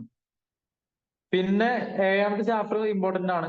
ഇതിൽ സ്പിന്നിനെ കുറിച്ച് അല്ലെങ്കിൽ ഇതിൽ ബേസിക് ആയിട്ട്, പക്ഷെ ഇതില് ഇത് അത്രയും വേണമെന്നില്ല കേട്ടോ. അതായത് ചാപ്റ്റർ 7 വേണമെന്നില്ല, ചാപ്റ്റർ 8 വേണ്ടി വരും. അതിലാണ് നമ്മുടെ എനർജി ലെവൽസ് ഒക്കെ വരുന്നുണ്ട്. അത് ഏതാ അറിയാം? നമ്മുടെ സോളിഡിലല്ലേ നമുക്ക് ആ ചോദിച്ചിട്ടുള്ളത്? സോളിഡ് സ്റ്റേറ്റിലാണോ? അല്ല, സോളിഡ് സ്റ്റേറ്റിലല്ല, നമ്മുടെ സ്പെക്ട്രോസ്കോപ്പിൽ തന്നെ വരുന്ന കാര്യങ്ങളുണ്ടല്ലോ. അതെ അതെ, എനർജി ലെവൽസ്, വൈബ്രേഷണൽ, റൊട്ടേഷണൽ, അതൊക്കെ വരുന്നുണ്ടല്ലോ. ആറ്റോമിക്. അതെ, ആറ്റോമിക്. അതിൽ വരുന്ന കാര്യങ്ങളാണ് ചാപ്റ്റർ 8 വരുന്നത്. അതായത് എനിക്ക് തോന്നുന്നു ചാപ്റ്റർ 4 കഴിഞ്ഞാൽ അതിന്റെ കണ്ടിന്യൂഷൻ ശരിക്കും ചാപ്റ്റർ 8. എന്തായാലും ആർത്തർ ബേസറിലെ ചാപ്റ്റർ 8 ഇമ്പോർട്ടന്റ്. അത് പറഞ്ഞു വന്നത് ഇതിനകത്ത് ഒഴിവാക്കിയത്, ഇതിൽ 1ാം ചാപ്റ്റർ വേണ്ട. പിന്നെ ചാപ്റ്റർ 2 വേണം, ചാപ്റ്റർ 3 ബേസിക് ആണ് വേണം. അതൊക്കെ ജസ്റ്റ് നോക്കി ഓടിച്ച് പോയാൽ മതി, ചെറിയ ചാപ്റ്ററുകളാണ്. പിന്നെ ചാപ്റ്റർ 4 വേണം, ചാപ്റ്റർ 5 ക്വാണ്ടം മെക്കാനിക്സ്, ചാപ്റ്റർ 6 വേണം, ചാപ്റ്റർ 7 അത്ര ഇമ്പോർട്ടന്റ് വേണമെന്നില്ല. ദെൻ ചാപ്റ്റർ 8 ഇമ്പോർട്ടന്റ് ആണ്. പിന്നെ ചാപ്റ്റർ 9 സ്റ്റാറ്റിസ്റ്റിക്കൽ മെക്കാനിക്സ് ആണ്. ഇതിൽ ഒരുപാട് ടോപ്പിക്സ് പറയുന്നുണ്ട്. നമുക്ക് വേണ്ട കാര്യങ്ങൾ മതി കേട്ടോ. ഇതിപ്പോ ചാപ്റ്റർ 9 പറഞ്ഞു വെച്ചാൽ എല്ലാം പാടെ നോക്കണ്ട. ഇതിൽ അത്യാവശ്യം വേണ്ട കാര്യങ്ങൾ അതിലുണ്ട്. പിന്നെ ചാപ്റ്റർ 10 വരുന്നത് സോളിഡ് സ്റ്റേറ്റ് ആണ്. നമ്മുടെ ക്രിസ്റ്റൽ ബേസിക് കാര്യങ്ങൾ ഇത് പറയുന്നുള്ളൂ. ക്രിസ്റ്റലൈൻ, അമോർഫസ്, പിന്നെ കോവാലൻ, അതൊക്കെ ബേസിക് ആണ്. പിന്നെ നമ്മൾ ശരിക്ക് ഈ ബേസിക് പ്രതീക്ഷിക്കാം. കാരണം ഒബ്ജക്റ്റീവ് ടൈപ്പ് എക്സാം ആണ്. എങ്ങനെയാണ്? കാരണം ഇവർക്ക് എവിടുന്ന് ചോദിക്കാലോ. അതായത് നമ്മളെ സംബന്ധിച്ച് ബേസ് പഠിക്കൽ നിർബന്ധമാണ്. എന്താണെങ്കിലും ഏതാണെങ്കിലും ഏത് എക്സാമിനും ബേസ് ചോദിക്കാം. അത് സിലബസിൽ പേര് കൊടുത്തിട്ടില്ലല്ലോ വിചാരിച്ചുകൊണ്ട് ഒഴിവാക്കി പോകരുത്. ബേസ് എന്തായാലും നോക്കണം. ഇപ്പൊ സോളിഡ്, അതുകൊണ്ടാണ് ഞാൻ നേരത്തെ പറഞ്ഞത് ക്വാണ്ടം മെക്കാനിക്സിന്റെ ഇത് സിലബസ് പറഞ്ഞ കാര്യങ്ങൾ കുറച്ച് കഴിഞ്ഞിട്ടാണെങ്കിൽ വരുന്നതെങ്കിൽ പോലും നമ്മൾ വേവ് പ്രോപ്പർട്ടീസ് മുതൽ പറ്റുമെങ്കിൽ ഫോട്ടോഇലക്ട്രിക് എഫക്റ്റും പ്ലാങ്കിന്റെ കാര്യങ്ങളും ബേസിക് ആയ കാര്യങ്ങൾ കുറച്ചുണ്ടല്ലോ, കോംപ്റ്റൺ എഫക്ട് കാര്യങ്ങൾ, ഇതൊക്കെ വേണമെങ്കിൽ നമുക്ക് പഠിച്ചെഴുതാൻ നഷ്ടം വരാനൊന്നുമില്ല. ഓക്കെ. അപ്പൊ ചാപ്റ്റർ 10 വരുന്ന സോളിഡ് സ്റ്റേറ്റ് നമുക്ക് അത് ഇതിൽ ബേസിക് ലെവലേ വന്നിട്ടുള്ളൂ. അത് എന്നാലും സൂപ്പർ കണ്ടക്ടിവിറ്റി, ഇതൊക്കെ ബേസിക് കാര്യങ്ങൾ പറയുന്നുണ്ട്. ഓക്കെ. പിന്നെ അടുത്തത് ന്യൂക്ലിയർ സ്ട്രക്ചർ, അത് നമുക്ക് വരുന്നുണ്ടല്ലോ. നമ്മളൊരു മൊഡ്യൂള് ശരിക്കും ന്യൂക്ലിയർ ആണ്. അതായത് നമ്മുടെ ബൈൻഡിങ് എനർജി, പിന്നെ അതിന്റെ liquid drop model, cell model, അതിൽ മെസോൺ തിയറി വരുന്നില്ല തോന്നുന്നു. എന്താണെങ്കിലും ഇതിൽ ഈ ചാപ്റ്റർ 11ലും അത്യാവശ്യം വേണ്ട ടോപ്പിക്സ് നമുക്ക് കവർ ചെയ്യാനുണ്ട്. പിന്നെ ചാപ്റ്റർ 12 പറയുന്ന കാര്യങ്ങൾ അത് ഇല്ല. നമുക്ക് റേഡിയോ ആക്ടിവിറ്റി എന്ന് ചോദിച്ചിട്ടില്ലല്ലോ, ഹാഫ് ലൈഫ്. പക്ഷെ അല്ല, അതില് നമുക്ക് എന്ത് പഠിക്കാനുണ്ട്? നമ്മുടെ ബീറ്റ ഡിക്ക് അതൊക്കെ ചോദിച്ചിട്ടുണ്ടല്ലോ, ഇല്ലേ? അതുണ്ട്, ബീറ്റ ഡിക്ക് ഉണ്ട്. ബീറ്റ ഡിക്ക് ഉണ്ട്. അപ്പൊ അത് എന്താണെങ്കിലും അപ്പൊ ചാപ്റ്റർ 12ഉം ചാപ്റ്റർ 11 ന്യൂക്ലിയർ ആണ്. 11, 12 ന്യൂക്ലിയറുമായി ബന്ധപ്പെട്ട് തന്നെയാണ്. 12ഉം പിന്നെ 13 എന്നുള്ളത് എലമെന്ററി പാർട്ടിക്കിൾസ്. അതിലാണ് നമ്മുടെ ഈ കോർക്കിന്റെ കാര്യങ്ങളൊക്കെ. പക്ഷെ ഇതില് നമ്മളെന്തായാലും ഇതില് സിലബസിൽ കോർക്ക് കാര്യങ്ങൾ പറഞ്ഞതെങ്കിലും ആ ബേസിക്സ് നോക്കൽ നിർബന്ധമാണ്. ലെപ്റ്റോണും ബേരിയോണ്, ഹാഡ്രോൺ, ആ കാര്യങ്ങളൊക്കെ നോക്കണം. അല്ലാണ്ട് അത് ചോദിച്ചിട്ടില്ലല്ലോ വിചാരിച്ചാൽ ഒഴിവാക്കേണ്ട ടോപ്പിക് അല്ല. കാരണം ഇതും ഈ ന്യൂക്ലിയർ ഒക്കെ ശരിക്ക് ഒന്ന് ഇരുത്തി പഠിച്ചാൽ കിട്ടും. വലിയ ടഫുള്ള പോർഷൻ അല്ല. അപ്പം ഇതിൽ നിന്ന് ഒരു മാർക്ക് പോവാനുമില്ല. അത് ചാപ്റ്റർ 13. ഇനി ചാപ്റ്റർ 14 ശരിക്കും നമുക്കില്ല. കാരണം അത് നമ്മുടെ കോസ്മോളജിയുമായി ബന്ധപ്പെട്ടാണ് വരുന്നത്. ബിഗ് ബാങ് കാര്യങ്ങളാണ്. അപ്പൊ നമുക്ക് ചാപ്റ്റർ 14 ഇല്ല. പിന്നെ നമ്മുടെ റേഡിയോ ആക്ടിവിറ്റി അതുമില്ല. അത് ചുരുക്കി പറഞ്ഞു. ഞാൻ ഇപ്പൊ നിങ്ങൾ ആലോചിക്കുക, 15 ചാപ്റ്റർ ഞാൻ പറഞ്ഞു. ഈ 15 ചാപ്റ്ററിൽ നമുക്ക് ഒഴിവാക്കേണ്ട ചാപ്റ്ററുകൾ ആകെ ശരിക്കും എത്രയേ ഉള്ളൂ? ചാപ്റ്റർ 14, 15, അപ്പൊ 2 പിന്നെ വരുന്നത് പിന്നെ ചാപ്റ്റർ 7 വേണമെങ്കിൽ ഒഴിവാക്കാന്നേ ഉള്ളൂ. അത് കൂട്ടാം. നല്ലൊരു അതില് നമ്മുടെ എക്സ്ക്ലൂഷൻ പ്രിൻസിപ്പിൾ ഒക്കെ വരുന്നുണ്ട്. നോക്കട്ടെ, തൽക്കാലം ആണെങ്കിൽ ഒഴിവാക്കണം, കൂടുതൽ കൂട്ടാം. 2, 3 പോട്ടെ, മൂന്ന് ചാപ്റ്റർ ആയി. ദെൻ ചാപ്റ്റർ 1 നിങ്ങൾ ആലോചിക്കുക, 4 ചാപ്റ്റർ അതിൽ നിന്ന് പോയിട്ടുള്ളൂ. അതായത് ആർത്തർ ബേസറിൽ 15 ചാപ്റ്ററിൽ നമുക്ക് എന്ത് ഏകദേശം 60% പോർഷനും നമുക്ക് ഏത് വരുന്നുണ്ട്, നമ്മൾ സിലബസ് തന്നെയാണ് അല്ലേ? ആലോചിച്ച് നോക്കൂ അല്ലേ? കേൾക്കുന്നില്ലേ? കേൾക്കുന്നുണ്ട്. അത് നിങ്ങൾ റെസ്പോണ്ട് ചെയ്യൂ. കാരണം നമ്മളിത് ഫേസ് കാണിക്കാണ്ട് പറയുമ്പോൾ നിങ്ങളെ സൗണ്ട് കേട്ടിട്ടായിരിക്കും നമ്മൾ കേൾക്കുന്നുണ്ട് മനസ്സിലാക്കുക. അപ്പൊ പറഞ്ഞ മനസ്സിലായല്ലോ. അതായത് ഇപ്പൊ 2 ബുക്കേ ഞാൻ പറഞ്ഞിട്ടുള്ളൂ. വേറെ ഒരുപാട് ബുക്കുകൾ ഉണ്ടെങ്കിൽ പോലും നമുക്ക് എന്തായാലും, അതായത് ഒരു സയന്റിഫിക് ഓഫീസറെ പഠിക്കുന്ന ഒരാളെ സംബന്ധിച്ച് നിർബന്ധമായിട്ടും വായിക്കേണ്ട ഒരു ബുക്കാണ് ഇപ്പൊ ഈ പറഞ്ഞ ആർത്തർ ബേസർ. അതായത് 15 ചാപ്റ്ററിൽ 11 ചാപ്റ്ററും തന്നെ വരുന്നുണ്ട് ആർത്തർ ബേസറിൽ പഠിക്കാനുള്ള കാര്യങ്ങൾ. എല്ലാവരും പഠിക്കണം എന്നല്ല പറഞ്ഞത്, അതിൽ നമുക്ക് വേണ്ട ടോപ്പിക്സ് എല്ലാവരും കൊടുത്തിട്ടുണ്ട്. ബേസിക് ആയി വേണ്ട എല്ലാം, പ്രത്യേകിച്ച് ഒരു ഒബ്ജക്റ്റീവ് ലെവൽ എക്സാമിന് വേണ്ട അത്യാവശ്യ കണ്ടന്റുകൾ ഇതിലുണ്ട്. പിന്നെ ആർത്തർ ബേസറിന്റെ ബുക്ക് ആണെങ്കിൽ നമുക്ക് എന്ത് ബാക്കി പുസ്തകങ്ങളിലേറെ ഒന്നുകൂടി അഡ്വാൻസ്ഡ് ആണ്. ഒരുപാട് എക്സ്ട്രാ പോയിന്റ്സ് കൊടുത്തിട്ടുണ്ടാവും, ഒരുപാട് സ്കീമാറ്റിക് ഡയഗ്രാം കൊടുത്തിട്ടുണ്ട്. അത് നമുക്ക് ഒന്നുകൂടി വായിക്കാൻ ഒരു രസകരമായ ബുക്ക് തന്നെയാണ്. മോഡേൺ ഫിസിക്സിന്റെ നല്ലൊരു ബുക്ക് തന്നെയാണ് ആർത്തർ ബേസർ. പിന്നെ അതുപോലെ എക്സാമ്പിൾസ് കൊടുത്തിട്ടുണ്ട്, അപ്പൊ അതൊക്കെ നമുക്ക് ചെയ്ത് നോക്കാൻ പറ്റും. അതേപോലെ അതിൽ തന്നെ ഒരുപാട് സാമ്പിൾ ക്വസ്റ്റ്യൻസ് അല്ലെങ്കിൽ മോഡൽ ക്വസ്റ്റ്യൻസ് ഒരുപാട് കൊടുത്തിട്ടുണ്ട്. പിന്നെ ഇതിന്റെ അപ്പൻഡിക്സ് ഏറ്റവും ലാസ്റ്റ് അതിന്റെ ഓഡ് വണ്ണിന്റെ ആൻസേഴ്സ് കൊടുത്തിട്ടുണ്ടെങ്കിൽ അതിന്റെ മെത്തേഡ് കൊടുത്തിട്ടില്ല. പക്ഷെ അതെന്ത് അതിന്റെ സൊല്യൂഷൻ മാനുവൽ അവൈലബിൾ ആണ്, നമുക്ക് കിട്ടും, എന്റെ കയ്യിലുണ്ട്. അത് ഞാൻ ഷെയർ ചെയ്യാം. അപ്പോ ഇതിൽ നോക്കുക, നമ്മുടെ സിലബസിലെ മൈക്രോ പ്രോസസർ അതിനെ പറ്റി ഒരു ബുക്ക് ഞാൻ പറഞ്ഞിട്ടില്ല, പക്ഷെ അത് നമുക്ക് എന്തെങ്കിലും നോക്കി കിട്ടും. ബാക്കി 9 ടോപ്പിക്കിനും ഏകദേശം കവർ ചെയ്യാൻ, അല്ലെങ്കിൽ 70% എങ്കിലും നമുക്ക് കവർ ചെയ്യാൻ 2 ബുക്ക് മാത്രം പഠിച്ചതിനെ സംബന്ധിച്ച് കിട്ടും. ഒന്ന് VK മെഹത്ത പഠിച്ചാൽ കുറെ കിട്ടും. അതേപോലെ നമ്മുടെ ആർത്തർ ബേസറിന്റെ ബുക്കും, ഇത് മോഡേൺ ഫിസിക്സ്. പിന്നെ ഇതിൽ ഇല്ലാത്ത കുറച്ച് കാര്യങ്ങൾ നമ്മുടെ സിലബസിൽ കുറെ ചെറിയ ചെറിയ പോയിന്റുകൾ കൊടുത്തിട്ടുണ്ട്, ചില കാര്യങ്ങള്. അതൊക്കെ എന്ത് ചെയ്യാം, അത് മാത്രമേ നമ്മൾ ചെറിപ്പിക്ക് ചെയ്തുകൊണ്ട് നമ്മളെ MSc ലെവലിൽ നിന്ന് പഠിക്കേണ്ടി ഉള്ളൂ. മനസ്സിലായോ? അപ്പൊ ഞാൻ ജസ്റ്റ് ആ സിലബസ് ഒന്ന് കാണിക്കാം. നിങ്ങൾ കണ്ടിട്ടുണ്ടാവും, എന്നാൽ ജസ്റ്റ് ഒന്ന് കാണിച്ചു തരാം. നമ്മള് ഇതുവരെ പഠിച്ച കാര്യങ്ങൾ ഒരു ഐഡിയ, എന്തായാലും ഒരു കൺക്ലൂഷൻ പോലെ ഇനി നിങ്ങൾക്ക് മനസ്സിലാവും.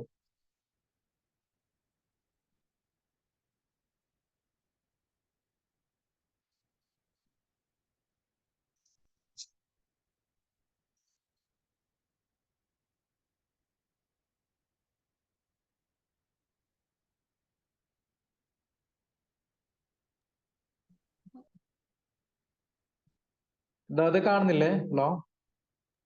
ഇപ്പൊ കണ്ടു. ഓക്കെ. ഇതാ, ഇത് 2021 സിലബസ് ആട്ടോ. ഇതിനു മുമ്പ് നടന്ന എക്സാമിന്റെ സിലബസ് ആണ്. അപ്പോ scientific officer physics in Kerala police service, അത്യാവശ്യം നല്ല സ്റ്റാൻഡേർഡ് പോസ്റ്റ് ആടാ. ഇത് 3ാം റാങ്ക് കിട്ടിയത് എന്റെ സുഹൃത്തിനായിരുന്നു. അവനിപ്പോ ഇവിടെ വർക്ക് ചെയ്യുന്നുണ്ട്, നമ്മുടെ തൃശ്ശൂർ പോലീസ് അക്കാദമിയിൽ വർക്ക് ചെയ്യുന്നുണ്ട്. അവൻ 64 പോയിന്റ് സംതിങ് എത്ര മാർക്ക് ചെയ്യുന്നു. പക്ഷെ ഈ കിട്ടിയ ആളുകൾ മെജോറിറ്റി ആൾക്കാരും സയന്റിഫിക് ഓഫീസർ പഠിച്ച ആളുകളും അല്ല കേട്ടോ, അതും പറയാലോ. അവര് ആ സമയത്ത് അസിസ്റ്റന്റ് പ്രൊഫസറിന്റെ എക്സാമിന് വിളിച്ചിരുന്നു, പിന്നെ നെറ്റ് അങ്ങനെ അതിന് പഠിച്ച ആളുകളാണ്. പക്ഷെ എന്തായാലും ഇത് കവർ ചെയ്ത് പോകുമല്ലോ സിലബസ്. നമ്മൾ ശരിക്കും അങ്ങനെ ആ ലെവലിനെ പഠിക്കേണ്ടത് കേട്ടോ, അതും പറയാലോ. നമ്മള് സയന്റിഫിക് ഓഫീസർ മാത്രം പറഞ്ഞാണ് അങ്ങനെയല്ല. എന്താണെങ്കിലും ഒക്ടോബർ ലാസ്റ്റ് അല്ലെങ്കിൽ നവംബറിൽ എക്സാം എന്തായാലും ഉണ്ടാവും.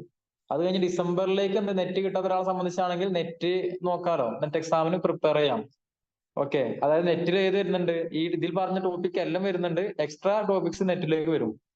പിന്നെ നമുക്ക് ഫെബ്രുവരി 1 അല്ലെങ്കിൽ 2nd വീക്ക് ആയിട്ട് ഡേറ്റ് വന്ന് തോന്നുന്നു, നമ്മുടെ ഗേറ്റ് എക്സാം വരുന്നുണ്ട്. പിന്നെ ഡിഗ്രി ലെവൽ ബേസ്ഡ് ആയിട്ട് എയർ ട്രാഫിക് കൺട്രോൾ എക്സാം വിളിക്കും. പിന്നെ അത് ഒരുപാട് ഇപ്പൊ ശരിക്കും ഡിഗ്രി ലെവൽ ഒരുപാട് എക്സാം, ഇപ്പം BSc ഫിസിക്സ് അല്ലെങ്കിൽ MSc ലെവൽ ഒരുപാട് എക്സാംസ് വരുന്നുണ്ട്. ഇപ്പൊ ബാർക്കിന് തന്നെ എനിക്ക് തോന്നുന്നു സയന്റിഫിക് ഓഫീസറാണ്, അവർക്ക് അതിന് സെപ്പറേറ്റ് എക്സാം ഉണ്ട് തോന്നുന്നു. അപ്പൊ കിട്ടിക്കഴിഞ്ഞാൽ വെച്ചാണ്. അപ്പൊ പഠിക്കണത് ഒറ്റ പഠിത്തം പഠിച്ചാൽ മതി. അതായത് ഇനിയിപ്പോ സയന്റിഫിക് ഓഫീസർ ഇറങ്ങാണ്ട് മാത്രം നാക്കണ്ട, അതും പഠിക്കാം. എങ്ങനെയാണെങ്കിലും പ്ലസ് ടു വരെയുള്ള, ഞാൻ ആദ്യം പറയുന്ന പോലെ തന്നെ 5ാം ക്ലാസ് മുതൽ പ്ലസ് ടു വരെയുള്ള ഒരു PSC എക്സാം സംബന്ധിച്ച്, അല്ലെങ്കിൽ PSC ആണെങ്കിൽ SSC ആണെങ്കിൽ ജോലി കിട്ടണമെങ്കിൽ എന്തായാലും കോമ്പറ്റേറ്റീവ് എക്സാം എഴുതണം. അപ്പം അതിനുവേണ്ടി പ്രിപ്പയർ ചെയ്യുന്ന ഒരാളെ സംബന്ധിച്ച് 5ാം ക്ലാസ് മുതൽ പ്ലസ് ടു വരെയുള്ള NCERT, അത് ഇനി ഫിസിക്സ് കെമിസ്ട്രി അങ്ങനെയൊന്നുമില്ല, എല്ലാ വിഷയം NCERT മൊത്തം കവറിൽ നിർബന്ധമാണ്. പിന്നെ അതിന്റെ അപ്പുറത്തേക്ക് ഒന്നുമില്ല. അപ്പൊ ബേസ് ആണ് ക്ലിയർ ആയ പിന്നെ ബാക്കി, കാരണം ബേസ് അറിഞ്ഞ ഒരാളെ സംബന്ധിച്ച് പിന്നെ എന്തേ വേണ്ടുള്ളൂ, എക്സ്ട്രാ ആഡഡ് പോയിന്റ്സ് മാത്രമേ പിന്നെ ഡിഗ്രി ആണ് PG യിലേക്ക് വരുന്നുള്ളൂ. അത് മാത്രം ചെയ്യാം. മറ്റേ നമ്മളെ സംബന്ധിച്ച് എന്താ, ബേസ് ആ ഡിഗ്രി പഠിക്കുന്ന സമയത്ത് പ്ലസ് ടുന്റെ കാര്യം ഒന്നും ഓർമ്മ ഉണ്ടാവില്ല. എന്നിട്ട് പിന്നെ എന്ത് ചെയ്യും, ഡിഗ്രിത്തെ കാര്യങ്ങൾ അറിയണമെന്നുണ്ടെങ്കിൽ പ്ലസ് ടു തന്നെ അറിയണം, ബേസിക് അറിയണം. ഇത് അതുകൊണ്ടാണ് നമുക്ക് സബ്ജക്ട് ടഫായി വരുന്നത്. അതേപോലെ ഡിഗ്രി നമ്മളെല്ലാവരും കളിച്ചു കഴിഞ്ഞ് ലാസ്റ്റ് PGക്ക് എത്തുമ്പോൾ ഡിഗ്രീന്റെ ബാക്കിയാണ് PGയിൽ വരുന്നത്. അപ്പൊ ഒരു ഐഡിയ കിട്ടൂല. അപ്പം അതാണ് നമ്മൾ ആ ഒരു പഠനത്തിന്റെ ഒരു അല്ലെങ്കിൽ സമയമില്ലായ്മ കാര്യങ്ങൾ, അല്ലെങ്കിൽ അന്ന് നമ്മൾ മര്യാദയ്ക്ക് ഫോക്കസ് ചെയ്യാത്തത് കൊണ്ടാണ്. എന്താണെങ്കിലും ഇനി അങ്ങോട്ട് പഠിക്കുന്നത്, എന്താണെങ്കിലും ഏത് എക്സാം പ്രിപ്പയർ ചെയ്യുകയാണെങ്കിലും 5 മുതൽ പ്ലസ് ടു വരെ ഉള്ളത് NCERT കവറിൽ നിർബന്ധമാണ്. ഞാൻ SCERT റെക്കമെൻഡ് ചെയ്യില്ലെങ്കിലും എന്നാലും ചില പോയിന്റ്സ് കിട്ടാം. ഈ NCERT കവർ ചെയ്യുക, അതൊരു സിവിൽ സർവീസ് പ്രിപ്പയർ ചെയ്യുകയാണെങ്കിലും അല്ലെങ്കിൽ SSC ആണെങ്കിലും ഇത് അത്യാവശ്യമാണ്. അപ്പൊ ഞാൻ പറഞ്ഞത് ഇപ്പൊ സയന്റിഫിക് ഓഫീസറിന് അടക്കം ചിലപ്പോ പറ്റ ബേസിക് ലെവൽ വല്ലതും ചോദിക്കാം. അപ്പൊ പറയുന്നത് അയ്യോ അത് ഞാൻ പഠിച്ചിട്ടില്ലല്ലോ, ഞങ്ങൾ സിലബസിലൊന്നും ഇല്ല. അങ്ങനല്ല. കാരണം എന്താ, ഈ സിലബസിൽ ഏറ്റവും ലാസ്റ്റ് ഒരു കാര്യം പറഞ്ഞിട്ടുണ്ട് അവര്. സിലബസിൽ ലാസ്റ്റ് ഇതാണ് നമ്മൾ നോട്ട് ചെയ്യേണ്ട കാര്യം. ബാക്കി ഒന്നും നോക്കിയിട്ടില്ലെങ്കിൽ അതിൽ പറഞ്ഞെന്താ, it may be noted that apart from the topics detailed above, questions from other topics prescribed for the educational qualification of the post may also appear in the question paper. ഇത് ശരിക്കൊരു മറ്റേ ഡെമോക്രസിന്റെ, അതായത് ഇത് എന്തായാലും വരുന്നില്ല 100% ഉറപ്പാണ് അല്ലേ? അതായത് ഔട്ട് ഓഫ് സിലബസ് വരുമെന്ന് ഇവര് ശരിക്ക് പച്ചക്ക് പറയണം, അതാണ് അല്ലേ? അപ്പൊ ഇത് നോക്കുക, there is no undertaking that all the topic above may be covered in the question paper. അതും പറയാലോ. ഇതിലിപ്പോ ഒരു ഫുൾ സിലബസ് കൊടുത്തു. ഇത് നല്ല കേട്ടോ, PSC എക്സാമിനെ സംബന്ധിച്ച് ഒരു കോമൺ ആണ്. PSC അല്ല, ഏത് കോമ്പറ്റീവ് എക്സാം ആണെങ്കിലും അതിൽ എന്താണെങ്കിലും ഔട്ട് ഓഫ് സിലബസ് വരും, മെജോറിറ്റി എന്തായാലും വരും. പിന്നെ ഈ പറഞ്ഞ കാര്യങ്ങൾ തന്നെ വരൂ, അതും പറയാൻ പറ്റില്ല. പക്ഷെ നമുക്കറിയാം, ആലോചിക്കേണ്ട കാര്യം എന്താ, കട്ട് ഓഫ് വരുന്നത് എത്ര വരുന്നുള്ളൂ, ഒരു 62, ഏറി വന്ന 70, ആ റേഞ്ച് വരുള്ളൂ അല്ലേ? അല്ല നിങ്ങൾ ഇതിലില്ല, പോയോ? അല്ല, നിങ്ങൾ ഉണ്ടാവണം. മറ്റേ ഇത് നിങ്ങൾ ഉണ്ടോ ഇല്ല അറിയില്ലല്ലോ. അപ്പോ ഇപ്പൊ കഴിഞ്ഞ തന്നെ നിങ്ങൾക്ക് അറിയാം 60 റേഞ്ച്. ഇപ്പൊ നമ്മുടെ ഇപ്പൊ ഡിഗ്രി ലെവൽ PSC ആണെങ്കിലും, ഇപ്പൊ ഇതൊരു PSC എക്സാം ആണല്ലോ, അതുകൊണ്ടാണ് ജസ്റ്റ് ബാക്കി കോമൺ കാര്യം പറയുന്നത്. ഇപ്പോ നമ്മുടെ degree level LCS cut off എത്ര വന്ന്, ജസ്റ്റ് 49 അല്ലെങ്കിൽ 50 മാർക്കിലേ വന്നിട്ടുള്ളൂ പ്രിലിംസ് അല്ലേ, പഞ്ചായത്ത് സെക്രട്ടറി. അതേപോലെ നമ്മുടെ ഇപ്പൊ റിസൾട്ട് വന്ന യൂണിവേഴ്സിറ്റി അസിസ്റ്റന്റ് ആവട്ടെ, അതിനൊക്കെ കട്ട് ഓഫ് വളരെ ബേസിക് ആയിട്ട് 50 to 60 റേഞ്ചൊക്കെ വന്നിട്ടുള്ളൂ. എനിക്ക് 50 മാർക്കിന്റെ തോന്നുന്നു അതിന് വന്ന്. അതായത് നമ്മളെ സംബന്ധിച്ച് 100% പഠിക്കണം എന്നില്ല. അത് നമ്മള് ആ ഒരു കാര്യം ശ്രദ്ധിക്കണ്ടത്, 100ൽ 100 പഠിക്കണം എന്നില്ല. അതിന് അയ്യോ ഫുള്ള് പഠിച്ചിട്ടില്ലല്ലോ എന്നല്ല, അങ്ങനെയൊന്നും വേണ്ട.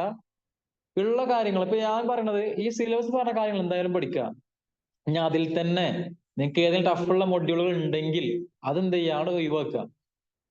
ഓക്കെ, എന്നാലും ഒരു 90% എബോ നമുക്കൊരു കാരണം മറ്റേ അറിയണം കേട്ടോ, അത് വേറെ കാര്യം. അല്ലാണ്ട് അയ്യോ 10 മൊഡ്യൂൾ പറഞ്ഞിട്ട് ഞാൻ ഒരു മൊഡ്യൂൾ 2 മൊഡ്യൂൾ ഒഴിവാക്കാണ്ട് എന്നിട്ട് കാര്യമില്ല. ഞാൻ പറയുന്നത് പക്ഷെ ബാക്കി മൊഡ്യൂൾ എന്തായാലും തറവായി അറിയും വേണം. പിന്നെ ഇത് പഠിച്ചത് വേസ്റ്റ് ആയി പോലെ. നമ്മൾ എല്ലാവരും ചെയ്യുന്ന കാര്യം എന്താ, എക്സാമിന് വേണ്ടി സമയത്ത് മാത്രം പഠിക്കുക. അതൊന്നും ഒഴിവാക്കിയിട്ട് നമ്മൾ ഈ പഠിക്കണത് എന്താ, അത് മൈൻഡിൽ അത്രയും ആ ലെവലിക്ക് പഠിക്കുക. വെറുതെ ഇങ്ങനെ കാണാപ്പാടം പഠിച്ചിട്ട് കാര്യമില്ല. ഞാനിപ്പോ പറഞ്ഞില്ല, ഈ സാധനങ്ങൾ എന്തായാലും 5 മുതൽ പ്ലസ് ടു വരെ സാധനം മൈൻഡിൽ വേണമെന്ന് പറഞ്ഞു. ഇത് പണ്ട് മര്യാദക്ക് പ്ലസ് ടു വരെ മര്യാദക്ക് പഠിച്ച ഒരാളെ സംബന്ധിച്ചാണെങ്കിൽ ഓനെ മൈൻഡിൽ അത് ഉണ്ടാവും. അപ്പൊ ഓനെ സംബന്ധിച്ച് എന്തേ പഠിക്കേണ്ടുള്ളൂ, ഈ സിലബസിന്റെ കാര്യങ്ങൾ ഡിഗ്രി PG കാര്യങ്ങൾ പഠിക്കുന്നുണ്ടുള്ളൂ. അതിപ്പോ ഡിഗ്രി മര്യാദക്ക് പഠിച്ച ഒരാളെ സംബന്ധിച്ച് ഡിഗ്രി ടോപ്പിക്സ് ഓൻ ജസ്റ്റ് വായിച്ചു നോക്കിയാൽ കിട്ടും. പിന്നെ PG എക്സ്ട്രാ ടോപ്പിക്സ് മാത്രമേ ഇതിൽ പഠിക്കേണ്ടിയുള്ളൂ. അല്ലാതെ നിലവിൽ ഒരു MSc പാസ് ഔട്ട് ഒരാളെ സംബന്ധിച്ച് മൈക്രോ പ്രോസസറിൽ 1-2 ടോപ്പിക്സ് മാത്രം പഠിച്ചാൽ തന്നെ അവന് മര്യാദക്ക് എന്ത് ചെയ്യാൻ പറ്റും, സയന്റിഫിക് ഓഫീസർ ക്വാളിഫൈ ചെയ്യാൻ പറ്റും. പക്ഷെ നമ്മളെ സംബന്ധിച്ച് നമ്മളൊരു ടീച്ചിങ് അല്ലെങ്കിൽ നമ്മൾ പഠിക്കുന്ന ഒരു മെത്തേഡും അല്ലെങ്കിൽ നമ്മളൊരു അലസത കാരണം നമ്മുടെ കയ്യിൽ എന്തുണ്ടാവില്ല, MSc സർട്ടിഫിക്കറ്റ് ഉണ്ടെങ്കിലും MSc സബ്ജക്ട് അല്ലെങ്കിൽ ഫിസിക്സ് സബ്ജക്ട് കയ്യിൽ ഉണ്ടാവില്ല. ഉണ്ടാവോ? ഇല്ലല്ലോ. ഇല്ല. മെജോറിറ്റി ആൾക്കാരെ, അതായത് നിങ്ങൾ ആലോചിച്ച ഒരു കാര്യം മനസ്സിലാവും. ഈ നമ്മളിപ്പോ നെറ്റ് എക്സാം ആണല്ലോ ഒന്ന് ടഫ് ഉള്ളത്. ഈ നെറ്റ് എക്സാം 90% അല്ലെങ്കിൽ 99% ആൾക്കാർക്കും കിട്ടിയിട്ടുണ്ടാവുക അവര് ഒന്നെങ്കിൽ പഠിക്കുന്ന സമയത്ത് എഴുതിയിട്ടുണ്ടാവും, അല്ലെങ്കിൽ പഠിച്ചു കഴിഞ്ഞ് വിത്തിൻ 1 or 2 years അതിന്റെ ഉള്ളിൽ പഠിച്ചാലേ കണ്ടിന്യൂസ് ആയി പഠിച്ച ആളുകൾക്ക് മാത്രമേ കിട്ടിയിട്ടുണ്ടാവുള്ളൂ. അല്ലാത്ത ആൾക്ക് കിട്ടൂല എന്നല്ലോ. കിട്ടും. അത് ഏതും പഠിച്ച് ഇരുത്തി പഠിച്ചാൽ കിട്ടും. അതല്ല പറഞ്ഞത്. എങ്ങനെയാണെങ്കിലും ഒരു കുഴപ്പമില്ലാത്തൊരു ആവറേജ് ലെവലിൽ പ്രിപ്പയർ ചെയ്ത ആൾക്ക് നെറ്റ് ക്വാളിഫൈ ചെയ്ത കഥ കേട്ടിട്ടുണ്ടാവും. അതൊക്കെ എന്താണ്, ഈ സബ്ജക്റ്റ് ഒരു കയ്യിലുള്ളതുകൊണ്ടാണ്. ഓക്കെ. അപ്പൊ നമ്മൾ ആ കാര്യം ശ്രദ്ധിക്കുക. നമ്മൾ ഇനി എന്തായാലും കഴിഞ്ഞ കാര്യങ്ങൾ ആലോചിച്ചിട്ട് കാര്യമൊന്നുമില്ല. ഇനിയെങ്കിലും ഇപ്പൊ ഇത്രയും സിലബസിൽ ഞാൻ അല്ലെങ്കിൽ ഞാൻ ഒന്നും പറയില്ല. എന്താണെങ്കിലും ഒരു ഫിസിക്സ് സ്റ്റുഡന്റിനെ സംബന്ധിച്ച് നമ്മൾ ആത്ര ബേസറെങ്കിലും മര്യാദ ഒറ്റവട്ടെങ്കിലും കവർ ചെയ്യാം. നമ്മളിപ്പോ ഒരു നോവൽ വായിക്കണ ആ ലാഘവത്തോടെങ്കിലും ഒന്ന് മര്യാദക്ക് വായിച്ചു തീർക്കുകയാണെങ്കിൽ കുറച്ച് ബോറടിക്ക് ഉണ്ടാവും. എന്നാലും ഞാൻ പറ്റുമെങ്കിൽ നിങ്ങൾക്ക് കുട്ടികൾ താല്പര്യപ്പെടുകയാണെങ്കിൽ നമുക്ക് വേണമെങ്കിൽ എന്ത് ചെയ്യാം, ആത്ര ബേസറിന്റെ ഒരു സീരീസ് ആണ് ചെയ്യാം. അത് നന്നായിരിക്കുമോ? അത് ചെയ്യണോ? നല്ലതായിരിക്കും. അതായത് ഞാൻ ഉദ്ദേശിക്കണേ അല്ല, അപ്പൊ എന്താ വെച്ചാൽ സയന്റിഫിക് ഓഫീസർ എന്നുള്ളത് അങ്ങനെയല്ല കേട്ടോ. അതായത് സയന്റിഫിക് ഓഫീസറും പറ്റും, എന്നാ ബാക്കി ഏത് എക്സാമിനും പറ്റും. ഇപ്പൊ നമ്മുടെ സയൻസ് അല്ലെങ്കിൽ ഫിസിക്സ് ബേസ്ഡ് ആയിട്ട് വരുന്ന ഏത് എക്സാമിനും ആത്തർ ബേസർ ഇല്ലാണ്ട് ഒരു കാര്യമില്ല. അപ്പൊ ആത്തർ ബേസറും വേണമെങ്കിൽ VK മെഹത്തി, ഇത് രണ്ടും എന്ത് ചെയ്യാം, വേണമെങ്കിൽ ടെക്സ്റ്റ് ബുക്കിൽ ഇപ്പൊ അത്യാവശ്യം വേണ്ട കാര്യങ്ങൾ, ഇപ്പൊ സിലബസിൽ വേണ്ട കാര്യങ്ങളോ അല്ലെങ്കിൽ ഈ ടെക്സ്റ്റ് ബുക്ക് സീരീസ് ഇറങ്ങാനോ വേണമെങ്കിൽ നമുക്ക് ചെയ്യാം. അതാകുമ്പോൾ നമ്മുടെ ഫൗണ്ടേഷൻ കറക്റ്റ് ആവും.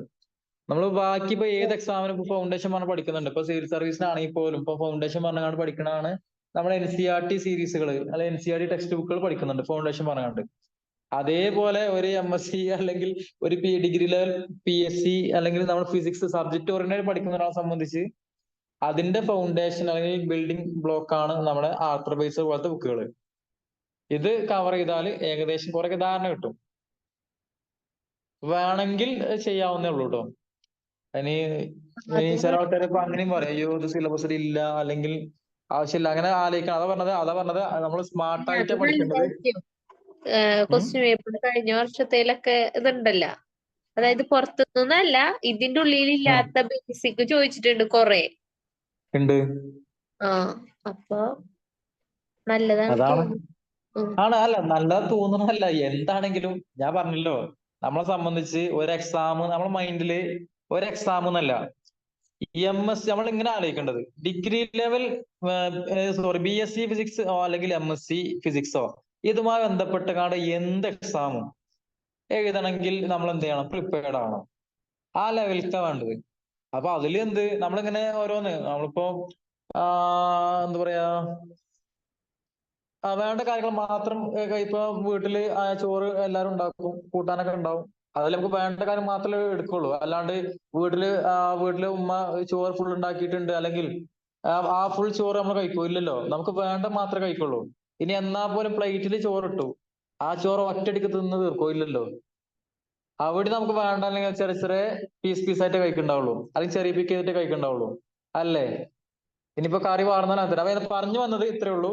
നമ്മളെ സംബന്ധിച്ച് എന്ത് എക്സാം ആണെങ്കിലും ഈ ബുക്കുകൾ ബേസിക് ആയി കുറച്ച് പുസ്തകങ്ങൾ പഠിക്കാനുണ്ട്. അതിനിപ്പോ ഡിഗ്രിയിലോ PGയിലോ പഠിച്ചോ ഇല്ലേ എന്നുള്ളത് നോക്കണ്ട. എന്താണെങ്കിലും ഈ ഒരു ബുക്ക് ആർത്തർ ബേസർ, അതേപോലെ നമ്മുടെ VK മെഹത്ത, പിന്നെ വേണമെങ്കിൽ നമ്മളിപ്പോ PG പഠിച്ച മറ്റു ബുക്കുകളൊക്കെ ഇതാകട്ടോ, ഗ്രിഫിത്ത്. ഇപ്പൊ ഇതിലിപ്പോ ED ഒന്നും ഇല്ലല്ലോ. ആർത്തർ ബേസറിൽ ഇലക്ട്രോഡൈനാമിക്സിനെ കുറിച്ച് പറയുന്നില്ലല്ലോ. അപ്പൊ അതിന്റെ ബുക്കുകളൊക്കെ നോക്കാം. അതേപോലെ നമ്മുടെ ഒപ്റ്റിക്സിന്റെ ബുക്കുകൾ നോക്കാം. നമ്മുടെ ബ്രിജിലാൽ, അത് നല്ല അടിപൊളി ബുക്കാണ് ഇല്ലേ? ബ്രിജിലാൽ സുബ്രഹ്മണ്യൻ അല്ലേ? അത് അടിപൊളിയാണ്. അതുപോലെ നമ്മുടെ സ്പെക്ട്രോസ്കോപ്പിന്റെ നല്ല ബുക്ക് ഉണ്ടല്ലോ. അരുൾദാസ് കുഴപ്പമില്ല. പിന്നെ വേറെ സ്പെക്ട്രോസ്കോപ്പി വേറെ ഏതാണ് നല്ലൊരു അടിപൊളി ബുക്ക് ഉണ്ടല്ലോ? ബാൻവെൽ ആണോ? പക്ഷെ പേര് മറന്നു. നമ്മള് MSc ഒക്കെ നമ്മൾ റെഫറൻസ് ബുക്ക് ചെയ്തിരുന്നു. അരുൾദാസ് അല്ലല്ലോ, വേറെ ബുക്ക് അല്ലേ? സ്പെക്ട്രോസ്കോപ്പി ബാൻവെൽ അല്ലേ? അല്ലേ? ബാൻവെലിന്റെ ബുക്ക് അല്ലേ? ഏത്? അതന്നെ. എടാ, അല്ല നിങ്ങൾ പറയൂട്ടോ, എന്താ വെച്ചാല് ഇല്ല, ഞാൻ എല്ലാരും നമ്മളെ അരുൾദാസിൽ നോക്കിയിരുന്നത്. അത് ശരി. അരുൾദാസിന്റെ ക്വാണ്ടം മെക്കാനിക്സ് കുഴപ്പമില്ലട്ടോ. അത് നമ്മൾ MSc ലെവൽ നോക്കുകയാണെങ്കിൽ ഇപ്പൊ ഞങ്ങളൊക്കെ പഠിച്ച, നിങ്ങളത് യൂണിവേഴ്സിറ്റി അറിയില്ലട്ടോ, ഞങ്ങൾ കാലിക്കറ്റ് യൂണിവേഴ്സിറ്റിയിൽ ഇതായിരുന്നു, ഞാൻ മറ്റേ കാലിക്കറ്റ് യൂണിവേഴ്സിറ്റി. വി കെ തങ്കപ്പനൊക്കെ ആയിരുന്നു നോക്ക് റെഫറൻസ് ബുക്ക്. അത് ക്വാണ്ടം മെക്കാനിക്സിനല്ലേ, ഇത് അതെ. ആറ്റോമിക് അതെ മൈക്രോസ്കോപ്പിക്. അതെ. അല്ല, അരുൾദാസിന്റെ തന്നെ വേറെ ബുക്കുകൾ ഉണ്ടല്ലോ, ഉണ്ട് ഉണ്ട്. അരുൾദാസിന്റെ തന്നെ അല്ലേ ക്വാണ്ടം മെക്കാനിക്സിന്റെ ഉണ്ട്. ബുക്ക് ഉണ്ട്. അതില് പിന്നെ കുറെ ക്വസ്റ്റ്യൻസ് ഉണ്ടാവും. അതെ, അതിന്റെ ഒരു ബുക്ക് ഉണ്ട് കേട്ടോ, അത് എന്റെ കയ്യിലുണ്ട്. മറ്റേ 500 ക്വസ്റ്റ്യൻസ് ഇറങ്ങാണ്ട് ക്വാണ്ടം ഉണ്ട് ഉണ്ട്. മെക്കാനിക്സിന്റെ. 500 ക്വസ്റ്റ്യൻസ്. ആ എടുത്ത് അത് എടുത്ത് ശരിക്ക് യൂസ്ഫുൾ ആകുക നമ്മുടെ ഈ നെറ്റിന് കുഴപ്പമില്ല. നെറ്റ് ഗേറ്റിന് അത്ര, നെറ്റ് ഗേറ്റ്, പിന്നെ ടിഫറിന്റെ എക്സാം ഒക്കെ ഉണ്ടല്ലോ, ജസ്റ്റ് ഇറങ്ങണൊക്കെ, ആ അതിനൊക്കെ ആ യൂസ്ഫുൾ ആണ് അത്, ആ ബുക്ക്. പിന്നെ വേറെ ബുക്കാ നമ്മുടെ ഈ പാത്രിയല്ലേ, അത് സ്റ്റാറ്റിസ്റ്റിക്കൽ, അത് അടിപൊളി ബുക്കാട്ടോ. അത് സ്റ്റാറ്റിക്. കുഴപ്പമില്ല. സ്റ്റാറ്റിന്റെ അതായത് SM-ന്റെ മെയിൻ ആണത്. പാത്രിയ കൊള്ളാം. പിന്നെ വേറെ നമ്മുടെ ക്ലാസിക്കൽ ഏത് ബുക്ക് നോക്കിയെന്നേ? ഗോൾസ്റ്റൈനാ? അല്ലല്ലോ. അല്ലേ ഈ ക്ലാസിക്കൽ സ്റ്റാൻഡേർഡ് ഉപാധ്യായൊക്കെ അല്ല, ബേസ് ഒരു ഡിഗ്രി ബുക്ക്. ലെവലൊക്കെ ആണെങ്കിൽ നമുക്ക് ഒന്നുകൂടി ബേസ് കിട്ടാൻ ഉപാധ്യായ കുഴപ്പമില്ലല്ലോ അല്ലെ? JC ഉപാധ്യായ, വേറൊരു ഉപാധ്യായ. ഗോൾഡ് പിന്നെ സ്ട്രീം അരുൾദാസ്. വായിച്ചിട്ടില്ല, അത് നമ്മളുടെ സ്റ്റാൻഡേർഡ് ബുക്ക് അല്ലേ. ഏത്? ഗോൾഡ് സ്ട്രീം വായിച്ചിട്ടില്ല, അത് സ്റ്റാൻഡേർഡ് അല്ലേ. ആ അതെ. അല്ല, MSc അതിന് സിലബസിൽ ബുക്ക്, പക്ഷെ അത് അതെ. ഒന്ന് അഡ്വാൻസ്ഡ് ആണ്. പക്ഷെ അതുപോലെ ഇപ്പൊ മാത്തമാറ്റിക്കൽ ആണെങ്കിൽ ഞങ്ങൾക്കൊക്കെ റെഫറൻസ് ബുക്ക് ശരിക്കും ആഫ്ഘാനൊക്കെ ആയിരുന്നു, പക്ഷെ ആഫ്ഘാന് വക മനസ്സിലാവൂല. തന്നെയായിരുന്നു ഞങ്ങളും. അതിലൊക്കെ ആ സ്റ്റെപ്പ് എന്താ പറയാ, ആദ്യത്തെ സ്റ്റെപ്പ് തുടങ്ങി കഴിഞ്ഞാൽ പിന്നെ അതിന്റെ അടിയത്തെ ഒരു 10-20 സ്റ്റെപ്പ് അതിൽ ഉണ്ടാവും മിസ്സിംഗ് കാര്യം. ബാക്കി ഫൈനൽ ആൻസർ ആയിരിക്കാൻ കൊടുത്തിട്ടുണ്ടാവുക ഓരോന്നും. ഇപ്പൊ ഓരോ ഫോർമുല ചെയ്യുകയാണെങ്കിലും, ഇപ്പൊ ബെസൽ ഫംഗ്ഷൻ ആവട്ടെ, മറ്റ് ഒരുപാട് ഫംഗ്ഷൻസ് പഠിക്കാണ്ടല്ലോ, അല്ലെങ്കിൽ നമ്മൾ ട്രാൻസ്ഫോമും കാര്യങ്ങളും ഫോറിയറും, അതൊക്കെ പറഞ്ഞാല് ജസ്റ്റ് ബേസിക് കാര്യം. ബേസ് അല്ല, അതില് തുടക്കം ഉണ്ടാവും, ഒടുക്കുണ്ടാവും. അതിന് നടുഭാഗത്തുള്ള എങ്ങനെ വന്നു എന്നുള്ള കാര്യങ്ങൾ അതിലുണ്ടാവില്ല. അതാണ് അതിന്റെ പ്രശ്നം. ആഫ്ഘൻ കുഴപ്പമില്ല, പക്ഷെ നമ്മളൊരു ഒന്നും അറിയാത്തവരെ സംബന്ധിച്ച് അത് കടുകട്ടി ബുക്ക് തന്നെയാണ്. നമുക്കൊരു ഐഡിയ, ഒരു മടുപ്പ് വരും, ഇത് കിട്ടില്ല. പിന്നെ സത്യപ്രകാശം നല്ല ബുക്കാട്ടോ, അത് സത്യപ്രകാശ് കണ്ടിട്ടുണ്ട്. കയ്യിലുണ്ട്. അത് നല്ല ബുക്കാണ്, അത് സ്റ്റാൻഡേർഡ് ബുക്കാണ്. അതൊന്നും എനിക്കോട് മാത്തമാറ്റിക്കലൊക്കെ സത്യപ്രകാശിന്റെ ബുക്ക് തന്നെ അല്ലേ നമ്മുടെ ക്ലാസിക്കലിന്റെ ടോപ്പിക്സിൽ വരുന്നത്? എല്ലാം ഉണ്ട്. ക്ലാസിക്കൽ ഉണ്ട്, ആ ക്വാണ്ടം മെക്കാനിക്സ് ഉണ്ട്, മാത്തമാറ്റിക്കൽ ഉണ്ട്. അതായത് ശരിക്ക് അത് പറയാലോ, ഞാൻ ഇപ്പൊ ഇനി അതായത് തീർച്ചയായും നോക്കേണ്ട പുസ്തകങ്ങൾ, ഒരു മെയിൻ പുസ്തകമാണ് അത്. ഒന്ന് VK മേത്ത, പിന്നെ നമ്മൾ ആർത്തർ ബേസർ, ദെൻ സത്യപ്രകാശിന്റെ ബുക്കും അടിപൊളിയാണ്. നമ്മളിപ്പോ ഇപ്പൊ പറഞ്ഞതിലൊന്നും നമ്മുടെ ക്ലാസിക്കൽ വന്നിട്ടില്ലായിരുന്നു, ക്ലാസിക്കലും മാത്തമാറ്റിക്കലും ഒന്നും. അപ്പൊ അത് സത്യപ്രകാശം ഏകദേശം കവർ ആവുന്നുണ്ട്. ഉണ്ട്. മിക്കതും അത്യാവശ്യം വലിയ വലിയ ബുക്ക് തന്നെയാണ് അത്. എത്ര 1200 പേജോ എത്ര ഉണ്ട് അത്? ഉണ്ട്, അത് കയ്യിലുണ്ട്. അത് ശരി. അതങ്ങനെ പുതിയ വാങ്ങിയതാണോ അതോ എന്നിട്ട് അത് അതിന്റെ പ്രൊഡക്റ്റ്? PG പഠിക്കുമ്പോൾ അതെല്ലാരും, അതായത് പുസ്തകമൊട്ടുള്ള എല്ലാതും ഉണ്ടല്ലോ എന്ന് വിചാരിച്ചിട്ട്. ആ ആ അല്ല, അത് നല്ലൊരു ഇൻവെസ്റ്റ്മെന്റ് ആണ്. അത് നല്ല ബുക്കാണ്. പിന്നെ മാത്തമാറ്റിക്കൽ തന്നെ വേറെ ബുക്കില്ലേ, ആ, പേര് മറന്നല്ലോ. നമ്മുടെ ഈ അടുത്ത് ജസീം മിസ് അതിന്റെ PDF അയച്ചു തന്നിരുന്നല്ലോ. ഉണ്ട്. RK ദാസ് അല്ല, JK ആ ആ ക്ലാസ്. ഞാൻ മിസ്സിനോട് പറഞ്ഞിട്ടുണ്ടായി അത് ഗ്രൂപ്പില്. HK ദാസ് HK ആണ്. ദാസ്. HK ദാസ്. HK ദാസ്. അത് കുഴപ്പമില്ല. എനിക്കോട് അതിലേറെ കൂടി എനിക്ക് കംഫർട്ടബിൾ ആയി തോന്നിയത് സത്യപ്രകാശാണ്, ഞാൻ പറയാലോ. അല്ല, മിസ് ആഫ്ഘൻ തരുന്ന പ്രോബ്ലംസ് ഒക്കെ HK ദാസിന്നായിരുന്നു. അപ്പൊ ആ ആ 2 ചെയ്യാൻ ഞാൻ പറഞ്ഞിട്ടുണ്ടായി PDF ഇടാൻ. അല്ല, അതിന്റെ PDF മിസ് ഇട്ടുണ്ടാവുമല്ലോ. ഇല്ലേ? ഇട്ടിട്ടുണ്ടായിരുന്നു. അതുണ്ട്, അത് കിട്ടിയിട്ടുണ്ട്. അപ്പോ മാത്തമാറ്റിക്കല് ഇനിയിപ്പോ അതിൽ ഏതാ വേറെ ഏതാ പിന്നെ നോക്കാനുള്ളത്? ന്യൂക്ലിയർ ഒക്കെ ഓൾറെഡി മോഡേണിൽ കവറായി. പിന്നെ പിന്നെ ഇനി ഏത് ബുക്കാ? പിന്നെ നമുക്ക് ED ഇല്ലല്ലോ. നമ്മളെ ഈ ഗ്രിഫിത്ത് ED അല്ലേ പഠിച്ചത്? ഇലക്ട്രോഡൈനാമിക്സ് ബൈ ഗ്രിഫിത്ത് അല്ലേ? ED. ED അല്ല. അപ്പൊ ഗ്രിഫിത്ത് നമുക്ക് ഈ സിലബസിൽ ഇല്ല. പിന്നെ ഒരു കാര്യം, ഇപ്പൊ നെറ്റ് എക്സാമിന്റെ കാര്യം പറയുകയാണെങ്കിലും അതിലും ശരിക്ക് നമ്മള് ആ സിലബസ് വൈഡ് സിലബസ് ആണ്. പക്ഷെ നമ്മൾ അതിന്റെ റിസൾട്ട് ആലോചിച്ചാൽ മനസ്സിലാവും. അതിന്റെ ഒരു ഏകദേശം കണക്ക് 200 മാർക്കിന്റെ ചോദ്യത്തില് നമുക്ക് എത്ര വരുന്നുള്ളത്? ഏകദേശം കട്ട് ഓഫ് വരുന്ന 50% അല്ലേ വരുന്നുള്ളൂ, അല്ലേ? ആണ്. നെറ്റിന്റെ അതായത് നെറ്റിന്റെ സിലബസ് ഇപ്പൊ നമ്മൾ അതും ആലോചിക്കേണ്ടത്. നമുക്ക് അതിൽ തന്നെ ഓപ്ഷണലും ആണ്. അതായത് പാർട്ട് എ ഏകദേശം 20 ക്വസ്റ്റ്യനില് 15 അറ്റൻഡ് ചെയ്താൽ മതി. പാർട്ട് എ പിന്നെ എങ്ങനെ കറക്കി കുത്തിയാലും കിട്ടും. കാരണം ഈ നെറ്റ് എക്സാമിനൊക്കെ നീ ബാക്കിയൊന്നും പഠിച്ചിട്ട് കിട്ടിയില്ലെങ്കിലും പാർട്ട് എ എന്തായാലും നമുക്ക് ആ സമയത്ത് മൈൻഡിൽ കയറും. അത് കിട്ടും.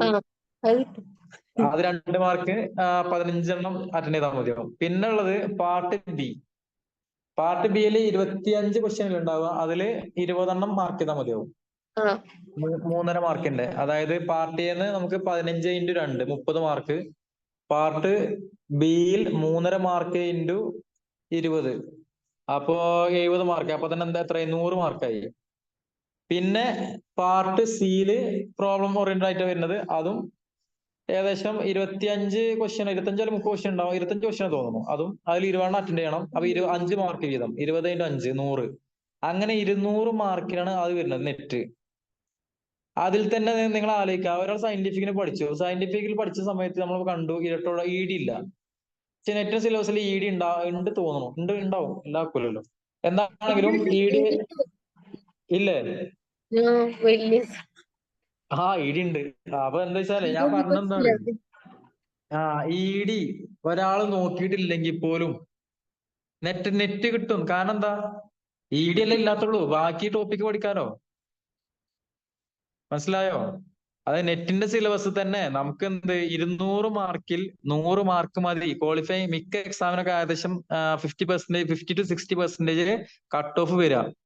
അതിൽ തന്നെ ഇനി വല്ല റിസർവേഷൻ മറ്റു കാര്യം ഉണ്ടെങ്കിൽ അത് കുറയും, അത് പോട്ടെ. എന്താണെങ്കിലും ഒരു കോമൺ ആയിട്ട് നോക്കുകയാണെങ്കിൽ ഒരു 90 to 110 ആ റേഞ്ചിലായിരിക്കും മിക്ക പ്രാവശ്യം അതിന്റെ കട്ട് ഓഫ് വരിക. ചില സമയങ്ങളിൽ പറ്റാതില്ലാതെ കുറഞ്ഞിട്ടുണ്ട്. എന്താണെങ്കിലും അത് പറഞ്ഞാൽ 200 മാർക്കിലാണ് നമ്മൾ ആലോചിക്കേണ്ടത്. 200 മാർക്കിൽ അത്രേ വന്നിട്ടുള്ളൂ. അപ്പൊ നമുക്ക് വേണമെങ്കിൽ 100 ചില ആൾക്കാർ പറയും അയ്യോ കട്ട് ഓഫ് പോയി, ജസ്റ്റ് മിസ്സായി, 2 മാർക്കിന് പോയി എന്നൊക്കെ. അത് വെറും തള്ളാണ്. അതിനർത്ഥം എന്താ? 200 മാർക്കിന് ആണെങ്കിൽ അവന് 200 വാങ്ങാലോ, അല്ലെങ്കിൽ 190 വാങ്ങാം, 150 വാങ്ങാം. അപ്പൊ ഈ പരാതി ആവശ്യമില്ലല്ലോ. അതിനർത്ഥം എന്താ? കട്ട് ഓഫ് ആകെ 100 മാർക്ക് വന്നെങ്കിൽ അല്ലെങ്കിൽ 50% വന്ന്, എന്നിട്ട് അതുപോലെ അവന് കിട്ടിയില്ലെങ്കിൽ ഞാൻ പഠിച്ചിട്ടാണോ? അല്ല. അപ്പൊ മറ്റേനെ കിട്ടിയിട്ടുണ്ടാവും, ചിലപ്പോ കറക്കി കിട്ടിയിട്ടുണ്ടാവും. പറഞ്ഞു വന്നത് എന്താണ്? സിലബസ് നോക്കുക, എന്നിട്ട് അതിന്റെ റിസൾട്ടുകൾ കമ്പയർ ചെയ്യുക. അപ്പൊ അതിന്റെ ഐഡിയ, ഒരു കോൺഫിഡൻസ് നമുക്ക് വരും, പഠിക്കാൻ എന്താ പറയാ, ഇൻട്രസ്റ്റ് വരും. എന്നിട്ട് ഇപ്പൊ ഞാൻ പറഞ്ഞ സയന്റിഫിക് ആണെങ്കിലും നേരത്തെ പറഞ്ഞ പോലെ തന്നെ 64 മാർക്ക് അല്ലെങ്കിൽ 60% വന്നത്, അല്ലെങ്കിൽ 65% റൗണ്ട് ഓഫ്. എന്നാ പോലും നമ്മൾ ചില ടോപ്പിക്, ചില മൊഡ്യൂൾ ഒഴിവാക്കിയാലും നമുക്ക് എന്ത് ലിസ്റ്റിൽ വരാൻ പറ്റും. എന്താ ചെയ്യേണ്ടത്? അറിയുന്ന കാര്യങ്ങൾ മൈൻഡിൽ കറക്റ്റ് ടൈമിൽ റീകോൾ ചെയ്യാൻ പറ്റണം.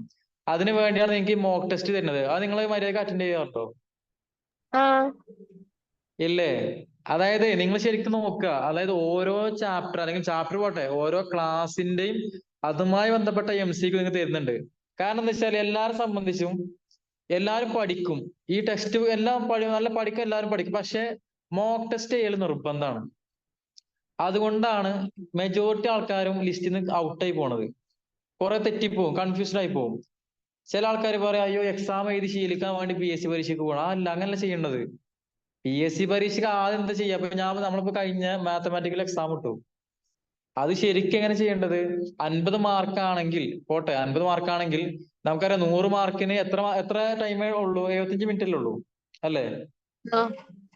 75 മിനിറ്റ് 100 മാർക്ക്. അതായത് 50 മാർക്ക് അറിയുമ്പോൾ ഏകദേശം 33 മിനിറ്റ് അല്ലെങ്കിൽ 35 മിനിറ്റ് കൂട്ടിക്കോളൂ. 35 അല്ല, 36 38 മിനിറ്റ്. ഒരു 36 അല്ലെങ്കിൽ 30 അല്ലെങ്കിൽ 40 മിനിറ്റ് കൂട്ടാം. 40 മിനിറ്റ് കൊണ്ട് എന്ത് ഇതാക്കണം? 50 ക്വസ്റ്റ്യൻ കവർ ചെയ്യണം. നമ്മൾ ശരിക്കും മോക്ക് ടെസ്റ്റ്, ഇതിപ്പോ ഈ ഓൺലൈൻ ആണെങ്കിൽ പോലും നമ്മൾ എങ്ങനെ ചെയ്യേണ്ടത്? ഓൺലൈൻ ആണെങ്കിൽ നമ്മൾ ടൈം കുറച്ചും കുറക്കുക ചെയ്യേണ്ടത്. എന്താണെങ്കിൽ പോട്ടെ, ഓൺലൈൻ ആണെങ്കിലും മോക്ക് ടെസ്റ്റ് ചെയ്യുമ്പോൾ നമ്മൾ ഇനിയിപ്പോ 10 ക്വസ്റ്റ്യൻ ആണെങ്കിൽ പോലും നമ്മൾ എന്താ ചെയ്യേണ്ടത്? നമുക്കറിയാം എക്സാം 100 ക്വസ്റ്റ്യൻ ഉണ്ടെങ്കിൽ എത്ര മിനിറ്റ് കൊണ്ട് ചെയ്യണം? 75 ചെയ്യണം. അതേപോലെ നമ്മൾ എന്ത് ചെയ്യേണ്ടത്? 50 മാർക്കാണെങ്കിൽ ഒരു 40 മിനിറ്റ് കൊണ്ട് ചെയ്യാം. ഓക്കെ. 5 മാർക്കാണെങ്കിൽ 4 മിനിറ്റ് കൊണ്ട്, 20 മാർക്കാണെങ്കിൽ 16 മിനിറ്റ് കൊണ്ട് ചെയ്തെടുക്കുക. പറഞ്ഞ മനസ്സിലായോ? അതായത് നമ്മൾ ഒരിക്കലും ഈ മോക്ക് ടെസ്റ്റിനെ നിസ്സാരെ കാണാനേ പാടില്ല. അതുകൊണ്ടാണ് നിങ്ങൾ ആലോചിക്കുക നമുക്ക് നിങ്ങൾക്ക് അതുകൊണ്ടാണ് ഓരോ ക്ലാസ് കഴിയുമ്പോഴും അതിന്റെ മോക്ക് ടെസ്റ്റ് തരുന്നത്. പക്ഷെ ഞാൻ മനസ്സിലാക്കിയെടുത്തോളം ഇപ്പൊ മിസ് തന്നെ ജസീൻസ് പറയാറുണ്ട്, നിങ്ങൾ ആരൊക്കെ ജോയിൻ ചെയ്തത് ഇതിൽ കാണാൻ പറ്റുമല്ലോ. അതിൽ കുറെ പേരെന്ത് അത് അറ്റൻഡ് ചെയ്യാറേ ഇല്ല. ക്ലാസ് തന്നെ കാണല്ലേ, പോട്ടെ ക്ലാസ് കഴിഞ്ഞ റെക്കോർഡിംഗ് കാണുന്നില്ല, എന്നാ ഈ നോട്ടെങ്കിലും വായിക്കും. നോട്ട് ചില ആൾക്കാർ PDF ഇട്ടല്ലെങ്കിൽ അത് ഇടുന്നതിന് അറിഞ്ഞിട്ടില്ല. അതും പോട്ടെ, ഈ മോക്ക് ടെസ്റ്റിംഗിലും അറ്റ്ലീസ്റ്റ് അതിൽ നിന്ന് തന്നെ ഇഷ്ടംപോലെ ക്വസ്റ്റ്യൻ വരും ഇല്ലേ? ഇപ്പൊ നിങ്ങൾക്ക് ആ ജസീമിസ് ഇട്ട നമ്മുടെ ഏത് മാത്തമാറ്റിക്കല്, അതിൽ മെജോറിറ്റി ക്വസ്റ്റ്യനും PY വന്നിട്ടുണ്ടായില്ലേ? ഇഷ്ടംപോലെ മുൻവർഷ ചോദ്യങ്ങൾ അതിലുണ്ട്. ശരിക്കും ഞാൻ പറയണത് ഇപ്പൊ മിസ് ഇട്ട 50 ക്വസ്റ്റ്യൻ തന്നെ എന്താണെങ്കിലും ഈ വരുന്ന എക്സാമിൽ അതിന് എന്തായാലും ചോദ്യങ്ങൾ വരും. കാരണം മാത്തമാറ്റിക്കൽ ഡയറക്റ്റ് ആയിട്ടാണ് നമ്മുടെ സയന്റിഫിക്കിൽ ചോദിക്കുള്ളൂ. അപ്പോൾ ആ ചോദിച്ച രീതിയിൽ തന്നെ ചോദിക്കാനുള്ളൂ, അതിനപ്പുറത്തേക്ക് ചോദ്യം വരില്ല. അപ്പൊ നമ്മൾ എന്താ ചെയ്യേണ്ടത്? ആദ്യം കൃത്യമായിട്ട് ആ ടൈം കീപ്പ് ചെയ്യാൻ നോക്കുക. കാരണം നമുക്ക് മെജോറിറ്റി ടൈം ഒരു പ്രശ്നം തന്നെയാണ്. ഒരു ക്ലാസിക്കൽ മെക്കാനിക്സിന്റെ ടേംസ് പറയുകയാണെങ്കിൽ ടൈം ഒരു വലിയൊരു കൺസ്റ്റന്റ് തന്നെയാണ്. അപ്പൊ എന്താ ചെയ്യാ? ടൈം മാനേജ് ചെയ്യാൻ ഇപ്പൊ തന്നെ പഠിക്കുക. അല്ലാണ്ട് എക്സാമിന് സമയത്ത് ഒരു 2 ദിവസം ഇരുന്നങ്ങാണ്ട് മോക്ക് ടെസ്റ്റ് ചെയ്യണ രീതി മാറ്റിയിട്ട് ഇന്ന് നമുക്ക് സമയം ഇനിയുണ്ട്. അപ്പൊ എന്ത് ചെയ്യാ? ഈ ടൈം മാനേജ്മെന്റ് എന്നുള്ളത് സയന്റിഫിക് ഓഫീസർ മാത്രമല്ല, ഏത് എക്സാമിന് പറ്റുമല്ലോ. ഇപ്പൊ നെറ്റ് എക്സാമിന് നമുക്ക് ടൈം കീപ്പ് ചെയ്യണ്ടേ? നെറ്റ് എക്സാമിന്റെ വേറെ കോമഡി എന്ന് വെച്ചാൽ നമുക്ക് എന്താ പറയാ, ആലോചിക്കുമ്പോ കുറഞ്ഞ ക്വസ്റ്റ്യനേ ഉള്ളൂ. 200 മാർക്ക് ഉണ്ട്. അതും ചിലപ്പോൾ കറപ്പിച്ചാൽ 5 മാർക്ക് C പാർട്ട് തന്നെ ഒന്നും പ്രോബ്ലം ചെയ്തില്ലെങ്കിൽ കറക്കി ചിലപ്പോൾ കിട്ടും. അപ്പൊ പറഞ്ഞു വന്നത്, അതിന് മാർക്ക് കൂടുതലാണ്, എന്നാൽ നെഗറ്റീവ് മാർക്കും ഉണ്ട്, ചിലപ്പോൾ ഉള്ള മുഴുവൻ പോകും. ഇതാകുമ്പോ എന്താ വെച്ചാൽ എന്താ, ടൈം കീപ്പ് ചെയ്യാം. എന്താണ് ഇനിയിപ്പോ ലൈഫിലൊക്കെ ശരിക്കും അപ്ലൈ ചെയ്യേണ്ട കാര്യം തന്നെയാണ് ടൈം മാനേജ്മെന്റ്. അപ്പോ ഈ ഒരു കാര്യം ഇനി ചെയ്യാം. 20 മാർക്കിന് MCQ ചെയ്യുകയാണെങ്കിൽ എന്താ ചെയ്യേണ്ടത്? നിങ്ങൾ ഒരു 15 മിനിറ്റ് കൊണ്ട് ചെയ്ത് തീർക്കുക. ആ ഒരിക്കലും 20 മിനിറ്റിന്റെ അപ്പുറത്തേക്ക് പോകരുത്. അതിന്റെ അർത്ഥം എന്താ? നിങ്ങൾ അതിന് പറ്റൂല എന്നർത്ഥം. അപ്പൊ എന്താ, വീണ്ടും ആ തളരാൻ പാടില്ല. അപ്പൊ എന്ത് ചെയ്യണം? വീണ്ടും നിങ്ങൾ എന്ത് ചെയ്യണം? അറിയുന്ന കാര്യങ്ങൾ തന്നെ അങ്ങനെയാണ് ചെയ്യേണ്ടത്. നിങ്ങൾ തന്നെ ബൂസ്റ്റ് ചെയ്യാം, അല്ലേ? അപ്പൊ അങ്ങനെ ചെയ്താൽ എന്ത് കിട്ടും? അതിനാണ് നിങ്ങൾക്ക് നെക്സസ് എന്നുള്ള ഗ്രൂപ്പ് തന്നെ ഉണ്ടാക്കിയിട്ടുണ്ട്, ഒരു ഫ്രീ ഗ്രൂപ്പ്. അത് എല്ലാവർക്കും ആക്സസ് ചെയ്യാൻ പറ്റും. അത് ഇനി നിങ്ങൾ ആദ്യം ചെയ്യേണ്ട എന്താ, ഒരു കോൺഫിഡൻസ് കിട്ടാൻ, ടൈം കീപ്പ് ചെയ്യാൻ വേണ്ടി നിങ്ങൾ എന്ത് ചെയ്യാ? അതിൽ ചെറിയ കുട്ടികളെ വരെ അതിലുണ്ട്, 8ാം ക്ലാസ് 6ാം ക്ലാസ് ടോപ്പിക് വരെ അതിൽ ഇടുന്നുണ്ട്, അതിന്റെ MCQ ഇടുന്നുണ്ട്. അപ്പൊ നിങ്ങൾ എന്ത് ചെയ്യാ? അതൊക്കെ ചെയ്ത് നോക്കുക. വെറുതെ, അതായത് ഒന്നും സബ്ജക്ട് നിങ്ങൾ പഠിച്ചിട്ടില്ലെങ്കിൽ പോലും നിങ്ങൾ നോക്കുക, ചെയ്ത് നോക്കുക. സംഗതി കിട്ടുന്നുണ്ടോ? അപ്പൊ അതിൽ അറിയാൻ പറ്റും, കൊള്ളാം. അപ്പൊ നിങ്ങൾക്ക് കിട്ടും, അയ്യോ എനിക്ക് 20ൽ 10 കിട്ടിയല്ലോ, കൊള്ളാം. അത് 15 കിട്ടി. ചിലപ്പോ എന്താ പറയാ, ഫുള്ള് കറക്റ്റ് ആയ പിന്നെ നിങ്ങളെ എന്താ പറയാ, നിങ്ങൾക്ക് അടിച്ചു പൊളിച്ച് നടക്കാൻ പറ്റും. പറഞ്ഞു വന്നത് അതൊന്നല്ല, ഒരു കോൺഫിഡൻസിന്റെ കാര്യമായിട്ടാണ് പറയുന്നത്. ഇനി എന്ത് ചെയ്യാ? അതങ്ങനെ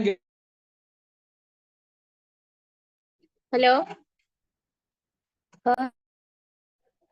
ഹലോ ഹലോ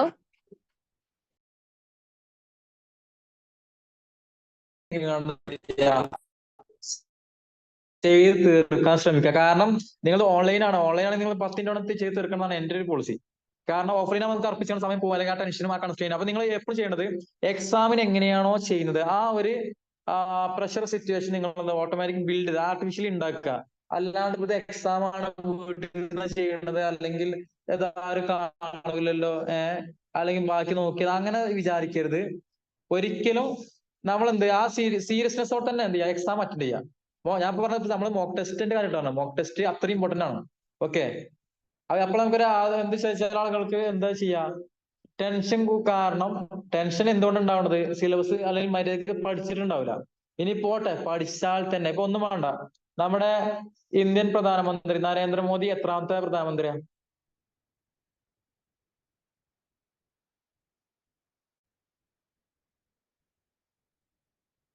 അല്ലെങ്കിൽ 12ാമത്തെ രാഷ്ട്രപതി ദ്രൗപദി മുർമു ആണോ, അതോ രാംനാഥ് കോവിന്ദ് ആണോ? ആരാണ്? പ്രതിഭ പാട്ടീലാണോ? ആരാ? അറിയോ?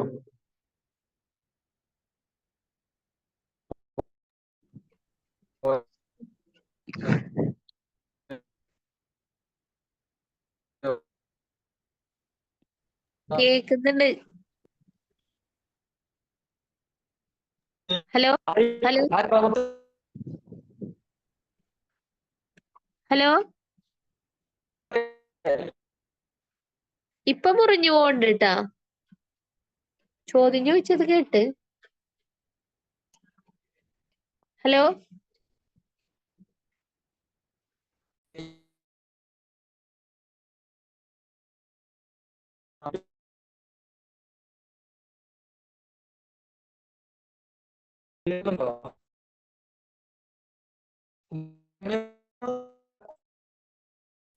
പറഞ്ഞ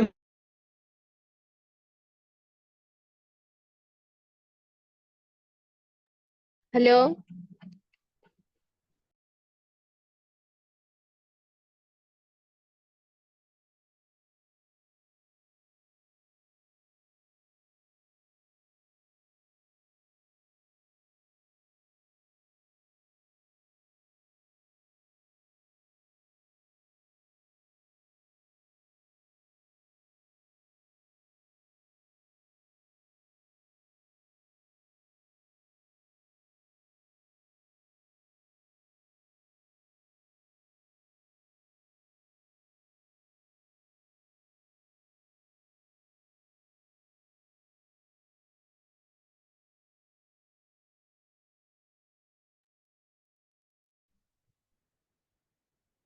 ഹലോ അതെ, നെറ്റ് പോയതാണ്.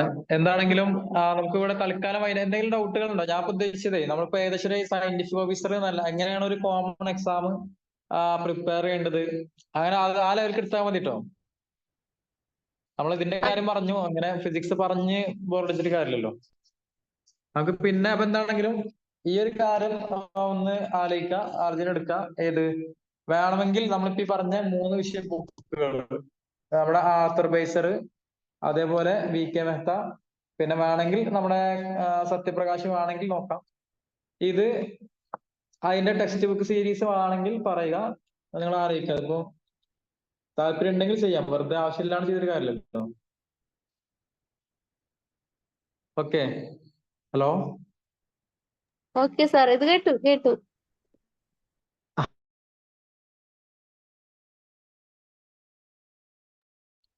Thank you sir. Hello hello